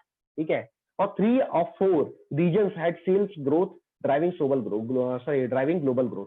ग्लोबल ग्रोथ के अंदर 3 में से 4 जो लोग हैं वो सेल्स फील्ड से आ रहे हैं। और आज कहीं ना कहीं ये एक बहुत बड़ा आंकड़ा बन चुका, मतलब ये आंकड़े छोटे नहीं है जो मैं आप लोगों को शो कर रहा हूं। आज पूरी दुनिया के अंदर 118.4 मिलियन पीपल डायरेक्ट सेलिंग के इन्वॉल्व। कुछ लोग बोलते हैं सर 2 नहीं आएंगे, 4 नहीं, किसने किया है सर, किया भी है या नहीं? पूरी दुनिया में 118.4 मिलियन पीपल्स इस व्यापार के अंदर already as a career involve है। और ये भी एग्जैक्ट आंकड़ा दिया हुआ है, 2015 में 104.6 थे, 2016 में 113.7 थे, 2017 में 116.6 थे, और 2018 में आंकड़ा 118.4 है।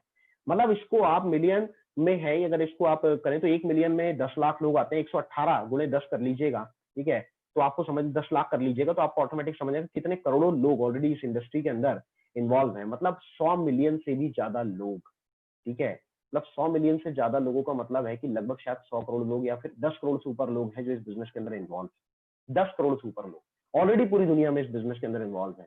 इंडिया के अंदर अगर हम बात करें तो इंडिया के अंदर ही बहुत सारा, और इसमें सबसे अच्छा आंकड़ा, मतलब चौंकाने वाला आंकड़ा क्या है, पहले ही आंकड़ा 68% का था, आज पूरे वर्ल्ड लेवल पे 74% वुमेन्स और 26% मेंस। यानी कि दुनिया का आंकड़ा ये बोलता है कि 74% लड़कियां हैं जो इस इंडस्ट्री के अंदर इन्वॉल्व हैं और बहुत तेजी से आगे बढ़ रही हैं, और 26% जो है लड़के हैं यानी कि पुरुष, ठीक है, मेल कैटेगरी जो इसके अंदर लीड कर रही है। इंडिया के अंदर भी ये आंकड़ा बहुत बड़ा है, इंडिया के अंदर भी लगभग 60% से ऊपर जो लेडीज हैं वो इस बिजनेस के अंदर तेजी से आगे बढ़ रही है। ठीक है, मतलब बहनों ने तो हर जगह हमारी बाजी मारी हुई है। ठीक है, ज्यादा बात नहीं करेंगे यार, थोड़ा बुरा लगता है अपने आप को पीछे देखते हुए। ठीक है, तो ये वर्ल्ड रैंकिंग है। तो आज कहीं ना कहीं है, अगर मैं इस पूरी रिपोर्ट को समझाने जाऊंगा तो ये रिपोर्ट मैं पूरी आपको समझाऊंगा तो मैं आपको ये चीजें बता सकता हूँ कि बहुत ही तेजी से इंडस्ट्री आगे बढ़ रही है। मतलब टॉप अर्नर्स की कमी नहीं है। टॉप 10 एमएलएम अर्नर्स पे भी आप जाओगे तो आपको मिलेगा कि भाई कितने सारे लोग हैं जो आज आगे बढ़ रहे हैं। और ड्यू सॉफ्ट में ये चीजें कैसे काम करती हैं मैं उस पर भी आपको जरूर शो करना चाहूंगा। आई विल शो यू। ठीक है, जस्ट ए मिनट। ये कुछ आंकड़े हैं जो आपको ड्यू सॉफ्ट के पास ही मिलेंगे या तो हमारे जरिए आपको मिल जाएंगे। ठीक है, मैं आपको दिखाता हूँ।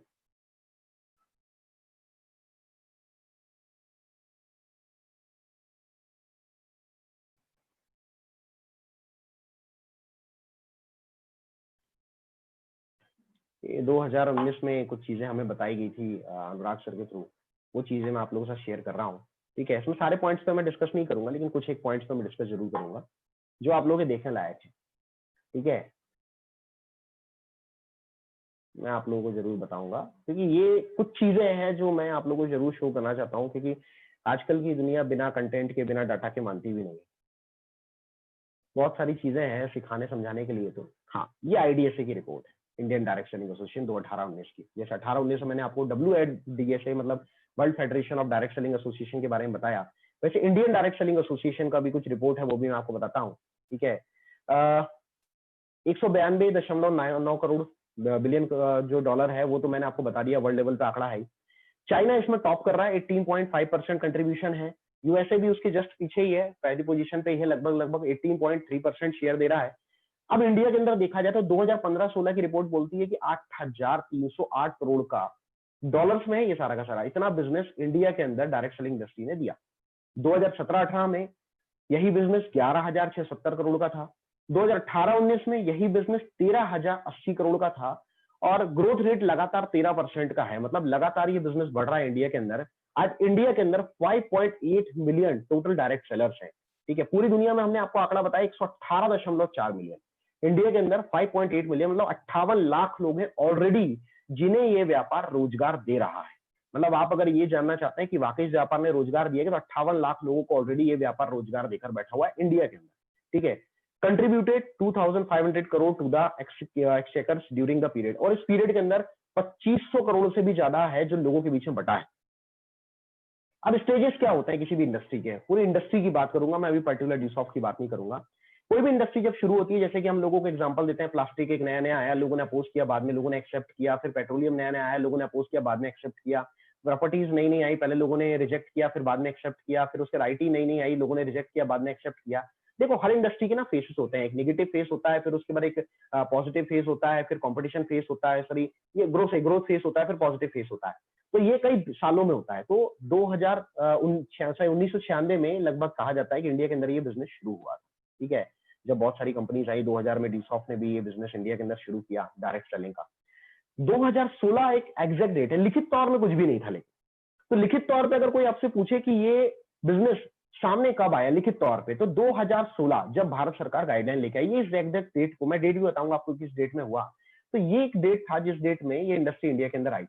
लगभग 1996 से लेकर, मतलब शुरुआत का जो अर्ली स्टेज होता है वो नीचे, बिल्कुल आप ये ग्राफ से समझ सकते हो, नीचे का होता है। फिर धीरे धीरे वो ऊपर की ओर जाता है। फिर उसके मैच्योरिटी स्टेज होता है जहां वो पीक पे जाता है। फिर उसके बाद लेटेंसी डेड जोन, तो डेड जोन लगभग 100 साल के बाद आता है। ठीक है, ये 20-20, 30-30, 40-40 साल में होता है। तो 1996 एकदम स्टार्टिंग था। 1986 2016 में कहीं ना कहीं इंट्रोडक्शन स्टेज था, जब सही मायने में लोगों को इसके बारे में पता चला, जब सरकार इसमें इन्वॉल्व हुई। और कहीं ना कहीं अभी ग्रोथ स्टेज चल रहा है। और सबसे सही समय अगर किसी भी इंडस्ट्री को ज्वाइन करने का माना जाता है, तो वो तब जब वो ग्रोथ मोड में होता है। सरकारी नौकरी के अंदर आप भी जानते हो, जिनका हमें एग्जांपल दिया जाता है, वो सबसे ज्यादा लोग 1985 और 90s के टाइम में ज्यादातर लोग सरकारी नौकरी में लगे, जिन लोगों की सैलरी अभी बहुत ज्यादा है, जिनको कहीं ना कहीं देखकर हम अट्रैक्ट होते हैं। वो ग्रोथ मोड था, जबकि आप जानते हो कि उस समय में लोगों को ज्यादा सैलरी नहीं दी जाती। तो एक एडवांटेज मिला लोगों को उस टाइम का। तो जिन्होंने वो चीज ज्वाइन की वो आज बहुत आगे हैं। तो आज कहीं ना कहीं 10 साल पहले जैसे लोगों ने ड्यूसॉफ्ट ज्वाइन किया, जैसे हमने ज्वाइन किया, आज 12-15 साल पहले जिन्होंने ज्वाइन किया, उनको तो जो फायदा मिला मिला, लेकिन सबसे बेस्ट टाइम अगर चल रहा है तो अभी चल रहा है, क्योंकि ग्रोथ फेज चल रहा है। अभी बहुत तेजी से आप ज्वाइन कर सकते हो। अभी आपके पास ट्रेनर्स हैं, लीडर्स हैं, बैकअप है, एक्सपीरियंस है, बहुत सारी चीजें हैं जो आपको मैच्योरिटी स्टेज तक लेके जाएगा। जो मैच्योरिटी स्टेज है वो लगभग आएगा 2030-2035 तक या 2040 तक आप पकड़ सकते हो। तो जब मैच्योरिटी स्टेज आएगा, मतलब ये इंडस्ट्री जब पीक पे होगी, और जब इसके अंदर लोग करोड़ों में कमा रहे होंगे, इन करोड़ कमा रहे होंगे लगभग हर दूसरा आदमी, तो ये करोड़ों में कौन सा व्यक्ति आएगा? वही व्यक्ति आएगा जो 2020 के समथिंग स्टार्ट कर रहा है। ठीक है, जिसने पहले से स्टार्ट कर रखा है। तो आप इस स्टेज में आ सकते हो, अगर आप ज्वाइन करते हो तो आप बहुत ऊपर जाओगे। ठीक है, ये कुछ आंकड़े और है। 2013 में 7,000 करोड़, 7,200 करोड़, और उसके अलावा मैंने आंकड़े आपको दे ही रखे हैं। 2015-16 में क्या थे, 16-17 में क्या थे, 18 में क्या थे, वो आंकड़े मैंने ऑलरेडी दे रखे हैं। ये पूरा ग्राफ है, और ये ग्राफ बोलता है, केपीएमजी और फिक्की की रिपोर्ट है कि इंडिया के अंदर ये बिजनेस 64,500 करोड़ डॉलर्स का जाएगा। बिल्कुल सही सुन रहे हो आप, 645 बिलियन। ठीक है, रुपीज, मतलब 64,500 करोड़ रुपीज का ये बिजनेस जाने वाला है 2025 तक इंडिया के अंदर, जो भारत सरकार की ही कुछ रिपोर्ट्स बोलती है। ठीक है, मैंने नहीं बोली हुई है, ये रिपोर्ट्स बनी हुई है। तो ये रिपोर्ट्स आपको, और ये सारे आपको गूगल पे मिल जाएगा, चाहे तो मैं अभी आपको तुरंत सर्च करके भी दिखा सकता हूँ, नेट तो ऑलरेडी हमारे पास कनेक्ट है। तो नेटवर्क मार्केटिंग का ग्रोथ ऐसे ही हो रहा है। पहले जो अर्ली स्टेज था 2010 के समथिंग जब ज्वाइनिंग हुआ था, बहुत छोटा सा था, ठीक है, गिनती के लोग थे जो थे, बहुत सारे लोग इसलिए छोड़ जाते थे कि उन्हें आसपास कोई दिखता ही नहीं था। लेकिन 2012 में एकदम से थोड़ा सा बढ़ा, तो कहीं ना कहीं 60 लोग इसमें आ गए। फिर 2014 में और बढ़ा, फिर उसके बाद 16 में और बढ़ा, 18 में और बढ़ा, और 2025 तक ये 64,500 करोड़ का जाने वाला है। मतलब 2010 में ये 4,000 करोड़ का था, 2012 में 6,000 करोड़ का था, 2014 में 7,700 करोड़ का था, 2016 में 8,500 करोड़, 2018 में ये लगभग 10,000 करोड़ से ऊपर चला गया, 11,000 करोड़ का मैंने आपको ग्राफ बताया हुआ था, और 2025 तक 64,500 करोड़। तो ये ग्रोथ रेट है नेटवर्क मार्केटिंग इंडस्ट्री का। मतलब 2016 से लेकर 2025 के बीच में जितने लोग इन्वॉल्व हो रहे हैं, उनके लिए सबसे बेस्ट टाइम है इस इंडस्ट्री में इन्वॉल्व होने का, जिसमें वो बहुत पैसा कमाने वाले हैं। और वुमेन्स इंडिया में भी लीड कर रही हैं, 58% का आंकड़ा है, मैंने लगभग अप्रॉक्स 60% आपको बताया था, पूरी दुनिया में 74% है, इंडिया के अंदर 58% है। मतलब अगर 100 लोग ड्यूसॉफ्ट ज्वाइन करते हैं, 100 लोग अगर डायरेक्ट सेलिंग में ज्वाइन करते हैं, तो 58 लड़कियां होती हैं, 42 लड़के होते हैं। और ग्रोथ भी कुछ ऐसा ही है कि 58 लड़कियां पैसा कमा रही हैं और 42 लड़के पैसा कमा रहे हैं। तो ये एक बहुत बड़ा ग्राफ है, ये सारे ग्राफ्स हैं। और इंडिया के अंदर अडॉप्टेड कब हुआ, जब भारत सरकार लेकर आई। तो 23 अक्टूबर 2019 ये सेंट्रल की गाइडलाइन आई थी, जब इंडिया के अंदर सही मायने में इंट्रोड्यूस किए गए। मतलब ये एकदम बिल्कुल एग्जैक्ट है, लिखित है। अगर कोई भी आपसे पूछता है कि भाई कब ये इंडस्ट्री आई, या वाकई ये इंडस्ट्री है, या तुम्हारे पास कोई सरकारी आंकड़े हैं, तो आप ये डेट एग्जैक्ट पुटअप कर सकते हो कि 23 अक्टूबर 2019 को सेंट्रल गवर्नमेंट, भारत सरकार गाइडलाइन लेकर आई थी 2016 में। 9 सितंबर को मॉडल गाइडलाइंस आ गई थी डायरेक्ट सेलिंग को लेकर, और 26 अक्टूबर 2019 से 2016 को कहीं ना कहीं ये चीजें बन रही थी। और 2019 23 अक्टूबर 2019 सेंट्रल ने गाइडलाइन जारी कर दी। मतलब बनाने का काम तो चल ही रहा था 2016 में, और एग्जैक्ट सेंट्रल गाइडलाइन 2019 में ला चुकी थी। सही 2000 नहीं, मैं आपके सामने जो आंकड़े देने, सॉरी मैं गलत बोल दिया मैंने आपको। 9 सितंबर 2016 को गाइडलाइंस मॉडल के रूप में आई थी, और 26 अक्टूबर 2016 को ये गाइडलाइंस लिखित तौर पे आ चुकी थी, अभी आपको ऑनलाइन मिल जाएंगी, ठीक है। और 2019 तक 23 अक्टूबर 2019 तक कौन कौन इन गाइडलाइंस को ले चुका है या शामिल कर चुका है, उसके हिसाब से अपनी गाइडलाइंस ला चुका है, वो मैं आपको बताऊंगा। पूरे इंडिया के अंदर 30 स्टेट्स और यूनियन टेरिटरीज है, यानी कि राज्य और केंद्र शासित प्रदेश, जहां पे हर जगह पर एक एक नोडल ऑफिसर अपॉइंट किया गया है, यानी कि ए ग्रेड ऑफिसर होता है जो कलेक्टर रैंक का होता है, वो अपॉइंट किया गया है। हमारे मध्य प्रदेश में भी है, ठीक है, जो कहीं ना कहीं इस इंडस्ट्री के अंदर नजर बनाए रखते हैं, ठीक है। मतलब सरकार के अंदर ही सब कुछ चल रहा है, सरकार की नजर में है सब कुछ, कुछ भी ऐसा नहीं है जो छुपा हुआ है, ठीक है। तो ये चीजें चल रही है कि भाई 26 अक्टूबर 2016 को गाइडलाइंस बनाई गई, और 9 सितंबर 2016 को बनाई गई, और आधिकारिक तौर पे, लिखित तौर पे 2016 के अंदर 26 अक्टूबर को ये गाइडलाइंस लॉन्च कर दी गई, ठीक है, मॉडल गाइडलाइंस। 13 स्टेट है जो अभी इसी के हिसाब से, सेंट्रल की गाइडलाइन के हिसाब से अपने आप को भी अडॉप्ट करके ला चुके हैं, जिनमें 24 जुलाई 2019 सबसे लास्ट में हिमाचल प्रदेश ने लाया। सबसे पहले कौन लेकर आया था इसके बाद? 10 अक्टूबर 2017 छत्तीसगढ़ में आई, ठीक है। फिर उसके बाद 24 अक्टूबर 2017 को सिक्किम में आई, फिर 1 दिसंबर 2017 को तेलंगाना में आई, फिर 8 दिसंबर को 2017 को आंध्र प्रदेश में आई, फिर 8 फरवरी 2018 को उड़ीसा, फिर उसके बाद 4 जून 2018 केरला, फिर उसके बाद 20 जून 2018 मिजोरम, 6 जुलाई 2018 वेस्ट बंगाल, 7 अगस्त 2018 राजस्थान, 31 अक्टूबर 2018 तमिलनाडु, 6 दिसंबर 2018 गोवा, 11 जुलाई 2019 महाराष्ट्र, और लास्ट में 24 जुलाई 2019 हिमाचल प्रदेश। इतनी जगहों पे ऑलरेडी गाइडलाइंस आ चुकी है, ठीक है। और ये सारी गाइडलाइंस सेंट्रल के हिसाब से ही है। अब ये हालांकि गाइडलाइंस है, ये कोई कानून नहीं है, तो इनमें कहीं ना कहीं जो उन्हें लगेगा कि यार नहीं इंडस्ट्री के हिसाब से चेंजेस करना चाहिए, तो कुछ ना कुछ चेंजेस करेंगे। लेकिन मैं आपको ये बता सकता हूँ कि आधिकारिक तौर पे भारत सरकार के पास पूरी जानकारी भी है, उन्होंने इसके लिए एक पर्टिकुलर डिपार्टमेंट भी बना रखा है, नोडल ऑफिसर्स भी अपॉइंट कर रखे हैं, मतलब उनके नजरिए में सब कुछ चल रहा है। और इतना सब कदम अगर सरकार किसी चीज के लिए, किसी इंडस्ट्री के लिए उठा रही है, तो उस इंडस्ट्री में अगर करियर नहीं होगा, फ्यूचर नहीं होगा, लोग आगे नहीं बढ़ेंगे, तो सरकार के पास वैसे भी कम काम नहीं है कि वो किसी इंडस्ट्री के लिए अलग से फैसले ले। तो आज कहीं ना कहीं ये चीज कर रही है। अब इसमें गाइडलाइन में मेनली कौन से पॉइंट्स है जो आपको जानने लायक है? कई बार लोग गाइडलाइन की बात करते हैं, ठीक है।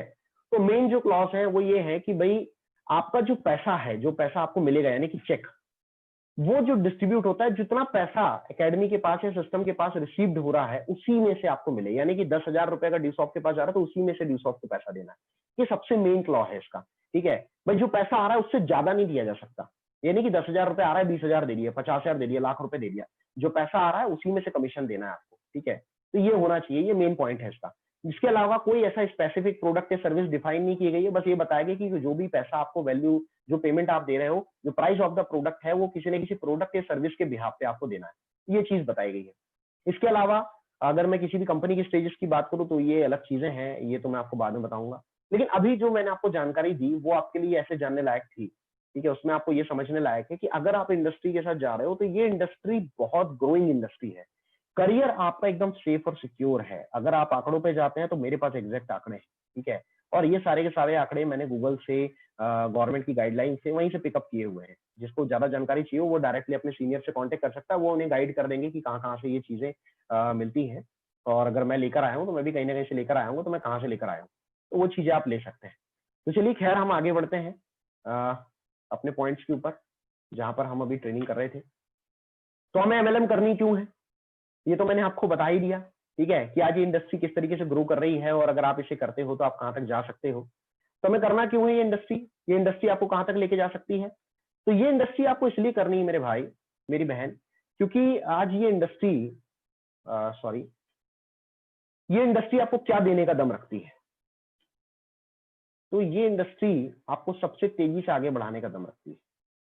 आप इस इंडस्ट्री के अंदर जब शुरू करते हैं तो इंडस्ट्री आपको कुछ ऑफर्स, यानी कि ये बोल सकता हूं कि कैसे बोलूं मैं आप लोगों को, कुछ ऐसी चीजें देती है जो हर जगह नहीं मिलती, या यूं बोल सकते हैं कि ज्यादातर जगह नहीं मिलती, ठीक है, लेकिन चाहता हर व्यक्ति है।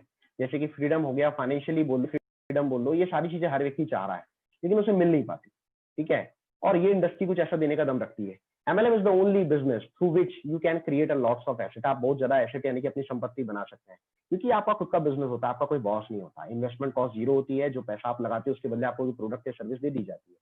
सक्सेस रेट बहुत ज्यादा हाई है, आप यहाँ पे कामयाब बहुत ज्यादा हो सकते हो। कितनी तेजी से सक्सेस रेट है वो मैंने अभी आपको आंकड़ों के साथ दिखाया, पूरे वर्ल्ड लेवल पे भी और इंडिया लेवल पे भी। कोई ऑफिस की रिक्वायरमेंट नहीं होती है, ठीक है, you have freedom to see the dreams. आपको अपने सपने देखने की पूरी आजादी होती है। आपका जो प्रॉफिट होता है वो सीधे आपके खाते में ट्रांसफर हो जाता है, कोई यहाँ पे मिडिल मैन नहीं है जिसकी वजह से आपका पैसा कहीं रुकेगा, ठीक है। नो नीड टू डिग्री, किसी डिग्री की जरूरत नहीं होती है, ठीक है, आप बिना डिग्री के भी इस इंडस्ट्री में शुरू कर सकते हैं, कोई कॉम्पिटिटर आपका नहीं है, ठीक है। आपका यहाँ पे टीम वर्क होता है, ठीक है, टीम वर्क का फायदा ही होता है, टुगेदर एवरीवन अचीव मोर। जब आपको भी पता है कि वो हमें बचपन में स्टोरी सुनाएगी कि एक लकड़ी को कोई भी तोड़ देता है, लेकिन जब उसी के साथ एक गट्ठा आ जाता है तो उसे कोई तोड़ नहीं पाता। तो यहाँ टीम वर्क, इसी वजह से कहीं ना कहीं इंडस्ट्री आगे बढ़ रही है। Even if you are disabled, you have complete freedom to make your own life. अगर आप इस बिजनेस को शुरू कर रहे हैं और आप डिसेबल भी हो, यानी कि आप हैंडीकैप हो, हाथ नहीं है, पैर नहीं है, आंखें नहीं है, कोई एक चीज से आप दिक्कत भी कर रहे हो, तो भी आप इस बिजनेस को इजीली कर सकते हो और आप अपने सपनों को पूरा कर सकते हो, ठीक है। इसके अलावा अगर मैं बात करूं तो यहाँ पर आप अपनी इनकम खुद डिसाइड करते हो। जिस दिन आप ड्यूसॉफ्ट ज्वाइन करते हो, आपको पता है आपकी आईडी पे 1.5 लाख फिक्स कर दिया जाता है। अब आप 10,000 कमाओगे, 20,000 या 1.5 लाख रुपए आप डिसाइड करोगे। यहाँ कोई बॉस नहीं है, कोई सीनियर भी डिसाइड नहीं करेगा कि आप कितना पैसा कमाओगे, वो आप डिसाइड करोगे। इस फील्ड के अंदर किस तरह का रिसेशन नहीं है, आप अच्छी तरह से जानते हो, किस तरह की कोई मंदी नहीं है, ठीक है। पूरी दुनिया में मंदी अभी भी चल रही है, लेकिन कहीं ना कहीं हमारे ऊपर इस चीज का असर नहीं है। सरकार बड़े बड़े फैसले ले रही है उन सेक्टर्स के लिए जिन सेक्टर्स के अंदर हम कहीं ना कहीं या तो जॉब करना चाहते हैं या उस सेक्टर के अंदर बिजनेस शुरू करना चाहते हैं, जिसमें एमएसएमई एक बहुत बड़ा नाम है, एविएशन एक बहुत बड़ा नाम है, ठीक है, मतलब लघु उद्योग, कुटीर उद्योग, ठीक है, एयरपोर्ट के अंदर, सरकारी नौकरी के अंदर। लेकिन वो खुद ही अपने आप को नहीं बचा पा रहे हैं और उसके लिए सरकार को फैसले लेने पड़ रहे हैं, ठीक है, सरकार उनके लिए फंड जारी कर रहे हैं। लेकिन अगर हम अपने इंडस्ट्री की बात करें, एमएसएम, तो पिछले 4 महीनों के अंदर तो क्या बूम क्रिएट हुआ है ये आप साथियों से ज्यादातर लोग जानते हैं, ठीक है। तो इस फील्ड के अंदर कोई रिसेशन, कोई मंदी है नहीं, इक्वल बिहेवियर है, हर किसी के साथ समानता से बात की जाती है, कोई मोनोपोली नहीं है, ठीक है। फ्रीडम ऑफ ट्रैवलिंग, आप पूरी दुनिया में कहीं भी ये व्यापार कर सकते हो, कहीं भी ट्रैवल कर सकते हो, कोई ब्राइब, कोई रिश्वत आपको देनी नहीं होती है और ना ही दी जाती है यहाँ पर, ठीक है, ऐसा कुछ भी नहीं है, ठीक है, कोई भी मालखोरी नहीं है, कोई भी रिश्वतखोरी नहीं है, ठीक है। You have every right to choose your customer. सबसे अच्छी बात, आप किसके साथ काम करेंगे, किसके साथ काम नहीं करेंगे, ये भी आपको चूज करना होता है। कोई जबरदस्ती नहीं होती कि आपको किसी पर्टिकुलर बंदे के साथ ही काम करना है, ठीक है। वीकली पे आउट होता है, आप लोगों की मदद कर सकते हैं, कोई मशीन रिक्वायर्ड नहीं है, ठीक है। Only dream, passion, believe are required. सिर्फ एक ही चीज आपके अंदर चाहिए कि आपके अंदर सपने होने चाहिए, आपके अंदर पैशन होना चाहिए और विश्वास होना चाहिए। ये 3 चीजें अगर आपके साथ हैं तो आप इजीली आगे बढ़ सकते हो, कोई मशीनरी होने की जरूरत नहीं, ठीक है। If you believe in luck, no tension, ठीक है। अगर आप सपनों के ऊपर, आप अगर अपनी किस्मत के ऊपर भरोसा करते हैं तो भी टेंशन लेने की जरूरत नहीं। कोई बोलते हैं सर मेरी किस्मत तो बहुत बड़ी बोरी, कोई टेंशन मतलब मेरे भाई, तेरे साथ अगर अच्छा सीनियर है जिसकी किस्मत अच्छी है, तेरे साथ अगर एक अच्छी टीम में से 2-3 बंदे मिल जाए लेफ्ट और राइट में, और वो दोनों के साथ तू बिजनेस कर जाए, तो उनकी किस्मत तेरे लिए काम कर जाएगी। तो भी सोचने की जरूरत नहीं है, टेंशन लेने की जरूरत नहीं है, तो आपका बिजनेस आगे बढ़ने वाला है। Networking transform ordinary human being into extraordinary human being. ये नेटवर्क मार्केटिंग ऐसा व्यापार है जो आपको एक नॉर्मल बंदे से, यानी कि एक आम आदमी, एक मैंगो मैन से आपको उठाकर एक खास आदमी, एक बहुत इंपॉर्टेंट व्यक्ति, एक ग्रेट मैन बना देता है। तो ये एक बहुत बड़ा फायदा होता है इस इंडस्ट्री का। ये इंडस्ट्री आपको जल्दी रिटायर होने का मौका देती है। आपको पता है कि आज पिछले लगभग 3 सालों से मैं रिटायर हूँ। ड्यूसॉफ्ट में मैंने 7 साल दिए, ठीक है। 7 साल के बाद से रॉयल्टी अचीव हो गई और उसके बाद से लोगों को गाइड करना, मतलब सिर्फ टीम रोटेट करना होता है। एक टाइम एक ऐसा आता है इंडस्ट्री के अंदर जब आपको सिर्फ रोटेट करना होता है अपने बिजनेस को, टीम को रोटेट करना होता है, उसके बाद पेमेंट आ जाता है, ठीक है। लेकिन कहीं ना तो उसके लिए थोड़ा वेट करना होता है। फिर भी बाकी इंडस्ट्री से तो कम ही है, लोग 60-60 साल तक मेहनत करते हैं। यहाँ पे तो ऐसा है कि 4-5 साल के अंदर, 10 साल के अंदर सारा गेम हो जाता है। स्मार्ट वर्क है सबसे अच्छी बात। दुनिया स्मार्ट वर्क करना चाहती है, हार्ड वर्क नहीं करना चाहती, तो ये स्मार्ट वर्क है। मोटिवेशन पावर है सबसे अच्छी बात, कि भाई आज दुनिया में हताश करने वाले लोग बहुत मिलते हैं, लेकिन मोटिवेट करने वाले लोग, पिंच करने वाले लोग, कहीं ना कहीं आपको आगे तक पुल करने वाले लोग कम मिल पाते हैं। और ये इंडस्ट्री आपको देखिए बेस्ट सपोर्टिंग टीम है जो आपको लगातार सपोर्ट करती है। फैमिली सिक्योरिटी है, टाइम फ्रीडम है, मनी फ्रीडम है, ठीक है। ये आपको मिलता है। लव है, रिस्पेक्ट है, रिकॉग्निशन है, परमानेंट इनकम है, ग्रोइंग इनकम है, अनलिमिटेड इनकम है, जनरेशन टू जनरेशन इनकम है इस व्यापार के अंदर। और इसी वजह से कहीं ना कहीं हमें एमएलएम करना चाहिए, ठीक है। और भाई अगर मैं बात करूं परमानेंट की, ग्रोइंग, अनलिमिटेड की, ongoing, generation to generation, time, money plus security is equal to lifestyle. आप सब जानते हो नेटवर्क मार्केटिंग फाइनेंशियल फ्रीडम देता है। हर 5 करोड़पति इस इंडस्ट्री से आ रहा है, और जिसके पास समय भी हो, पैसा भी हो और सिक्योरिटी भी हो, मतलब उसकी लाइफस्टाइल बेस्ट होगी। ये बात आप में से चीजें छुपी हुई है नहीं। हम में से ज्यादातर लोग इस तरह की लाइफस्टाइल चाहते हैं और ये लाइफस्टाइल आपको मिलती है। इसके लिए मैं लास्ट आपके साथ एक टॉपिक पे डिस्कस करूंगा, रे क्रॉक जी की जिंदगी को लेकर, जो मैकडॉनल्ड्स के को फाउंडर थे और मैकडॉनल्ड्स के मालिक थे। कि इन्होंने जे पॉल गेटी, जिनका नाम हमने शुरू में लिया, जिसके बात कर रहे थे कि लोग नहीं जानते कि ये प्रिंसिपल्स क्या है जे पॉल गेटी जी के, उन्हें फॉलो किया और वो आगे बढ़े। क्या प्रिंसिपल्स थे इनके? इन्होंने 6 प्रिंसिपल दिए थे। पहले इन्होंने कहा था कि अगर आप कोई भी काम करते हो तो आपको ये देखना पड़ेगा कि वास्ट विजन आपके पास होना चाहिए, कि दूरअंदेशी होना चाहिए, कि आप जो काम आज कर रहे हो, अगर आप उस काम को 5 साल करते हो तो आप कहाँ तक पहुंचते हो। दूसरी बात इन्होंने कही कि भाई nobody can become millionaire by doing job. ये बिल गेट्स भी बोलते हैं ये बात।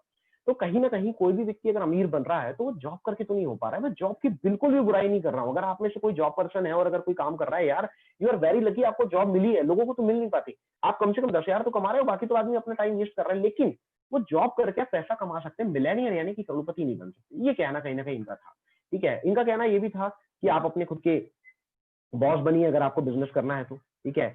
आपको ट्रेंड को फॉलो करना पड़ेगा, जिसका जमाना है आज तक चलना पड़ेगा। आज 4G टेक्नोलॉजी का जमाना है। इस जमाने में आप टेलीफोन के ऊपर या फिर चिट्ठी पत्री के ऊपर काम करें तो आपको भी पता है कि कौन आपको पूछने वाला है, ठीक है। आज हर जगह कहीं ना कहीं ट्रेंड चेंज हो रहा है। ग्रीन रिवॉल्यूशन यानी कि हरित क्रांति आई, फिर प्लास्टिक रिवॉल्यूशन यानी कि प्लास्टिक क्रांति आई, फिर पेट्रोलियम आया, फिर आईटी आया, और आज एमएलएम रिवॉल्यूशन चल रहा है। डायरेक्ट सेलिंग के अंदर क्रांति आ चुकी है और लोग बहुत तेजी से आगे बढ़ रहे हैं। तो आपको भी ट्रेंड के साथ बढ़ना पड़ेगा। जो ट्रेंड के साथ नहीं चलता वो पीछे रह जाता है, ठीक है। डाइवर्सिफिकेशन करना पड़ेगा। लोग ज्यादातर सोचते हैं कि मैं एक ही जगह से पैसा कमाऊं, लेकिन भाई जो पूरी दुनिया के जो बड़े बड़े इंडस्ट्रियलिस्ट हैं वो सोचते हैं कि मैं भाई 100 रुपए एक दुकान से कमाने के बजाय 100 रुपए 100 अलग अलग दुकानों से कमाऊं, ताकि 2 4 10 दुकानें बंद भी हो तो भी पैसा है। तो डाइवर्सिफिकेशन वाली बात है। हेल्प अदर्स, कहीं ना कहीं लोगों की मदद करनी होगी आगे बढ़ने में। अगर कर भला तो हो भला, तो बिजनेस आपका आगे बढ़ेगा। इन 6 सिद्धांतों को फॉलो करने वाला सबसे पहला व्यक्ति मैकडॉनल्ड। इस व्यक्ति ने दूर की सोची, अपनी नौकरी छोड़ी, अपना खुद का बिजनेस शुरू किया, ट्रेंड के साथ शुरू किया, रेस्टोरेंट खोला, और आज उसी को डाइवर्सिफाई किया। तो आज पूरी दुनिया के अंदर इस व्यक्ति के देखें हम तो 4 से 5,000 शहरों में लगभग 37,000 से ऊपर रेस्टोरेंट्स हैं, मैकडॉनल्ड की फ्रेंचाइजीज हैं, जिसके अंदर पूरे वर्ल्ड की बड़ी बड़ी कंट्रीज, यूके यानी कि United kingdom, India, USA, Canada, Japan, Malaysia, 4 से 5,000 शहरों में पूरी दुनिया के अंदर इसके रेस्टोरेंट्स हैं, और 37 ऐसे रेस्टोरेंट हैं। और इसकी वजह से क्या हो रहा है कि MLM is the franchise system ने जो एक फ्रेंचाइज सिस्टम दिया, उसको बहुत लोग फॉलो भी कर रहे हैं, और इस व्यक्ति ने करोड़ों अरबों रुपए कमाए भी। किया क्या? सिंपल सी एक चीज कि भाई ना अपने टाइम को वेस्ट किया, ठीक है, ना अपने टाइम को ट्रेड किया, बल्कि अपने टाइम को इन्वेस्ट किया पैसिव इनकम की तरफ। क्योंकि उसे पता है दिन में 24 ही घंटे हैं, इस 24 घंटे को या तो मैं घूमने फिरने वेस्ट कर दूं या तो कुछ बड़ा कर लूं। और इस व्यक्ति ने कहीं ना कहीं समय को समझा कि समय ही पैसा है, और उसने इन्वेस्ट करके अपना एक नेटवर्क क्रिएट किया। और आज 37,000 रेस्टोरेंट्स की वजह से उसकी इनकम परमानेंट हो चुकी है। कोई ना कोई रेस्टोरेंट आज चल रहा है। आज आपको पता पूरी दुनिया बंद पड़ी, लेकिन चाइना अभी भी खुला हुआ है। चाइना में वो पेंडेमिक सिचुएशन खत्म हो चुकी है, वहां वायरस का असर ना के बराबर है, वहां कोई मरीज नहीं मिल रहा है, तो वहां पे तो रेस्टोरेंट चल रहे होंगे ना। तो भाई कहीं ना कहीं मैकडॉनल्ड पैसा कमा रहा है, परमानेंट इनकम है, ग्रोइंग है। भाई पहले 1-2 रेस्टोरेंट थे, आज पूरी दुनिया में 37,000 से ज्यादा मैकडॉनल्ड के रेस्टोरेंट है, तो ग्रोथ तो होगी होगी। अनलिमिटेड है। व्यक्ति आज काम नहीं भी कर रहा, अपना रेस्टोरेंट नहीं भी चला रहा, दूसरे रेस्टोरेंट से पैसा आ रहा, ऑनगोइंग जनरेशन में जनरेशन है। 1960 में पहला रेस्टोरेंट खोला, 1984 में एक्सपायर हो गया, मरा हुए व्यक्ति दुनिया का 52वां करोड़पति है, ठीक है। Generation to generation income create कर रहा है, ठीक है। तो मैकडॉनल्ड एक फ्रेंचाइज सिस्टम है और आज कहीं ना कहीं प्राइवेट फ्रेंचाइजिंग का एक बहुत बड़ा क्रेज आ चुका है, जिसके अंदर डायरेक्ट सेलिंग भी आती है। और ड्यूसॉफ्ट एक प्राइवेट फ्रेंचाइजिंग सिस्टम में ही काम करता है, जहां हर व्यक्ति को अपने डुप्लीकेट पैदा करने का अधिकार है। नॉर्मल लाइफ क्या होती है, 20 साल की उम्र में आदमी करियर शुरू करता है, 60 साल की उम्र में खत्म कर देता है। 40 साल बीच के होते हैं काम करने के लिए, जिसके अंदर वो एक बहुत बड़ी लाइफ बना सकता है, बनाना चाहता है। लेकिन 98% लोग ऐसे होते हैं जो अपनी लाइफ बेटर नहीं बना पाते, ठीक है। और उसके बाद वो एक अच्छा लाइफस्टाइल नहीं जी पाते, उनके पास एक लाइफ एंजॉय करने को समय नहीं होता, अपनी फैमिली के साथ एंजॉय करने का समय नहीं होता, लग्जरी लाइफस्टाइल नहीं होता। लेकिन जब ड्यू सॉफ्ट में आते हैं तो वो लाइफस्टाइल उन्हें मिल पाता है, ठीक है। जब वो इंडस्ट्री का हिस्सा बनते हैं तो वो लाइफ उन्हें मिल पाता है, क्योंकि ये एक प्राइवेट फ्रेंचाइजिंग के ऊपर ही काम करती है। जैसे आज मैंने स्टार्ट किया तो आज मुझे ड्यू सॉफ्ट एकेडमी के अंदर 10 साल होते आ रहा है। तो मैंने लेफ्ट में डुप्लीकेट किया पीयूष सर को, राइट में डुप्लीकेट किया पुष्पेंद्र सर को। आज 2 लोगों को डुप्लीकेट किया, 2 लोगों को डुप्लीकेट करने का 12,000 से ऊपर का नेटवर्क बन चुका है।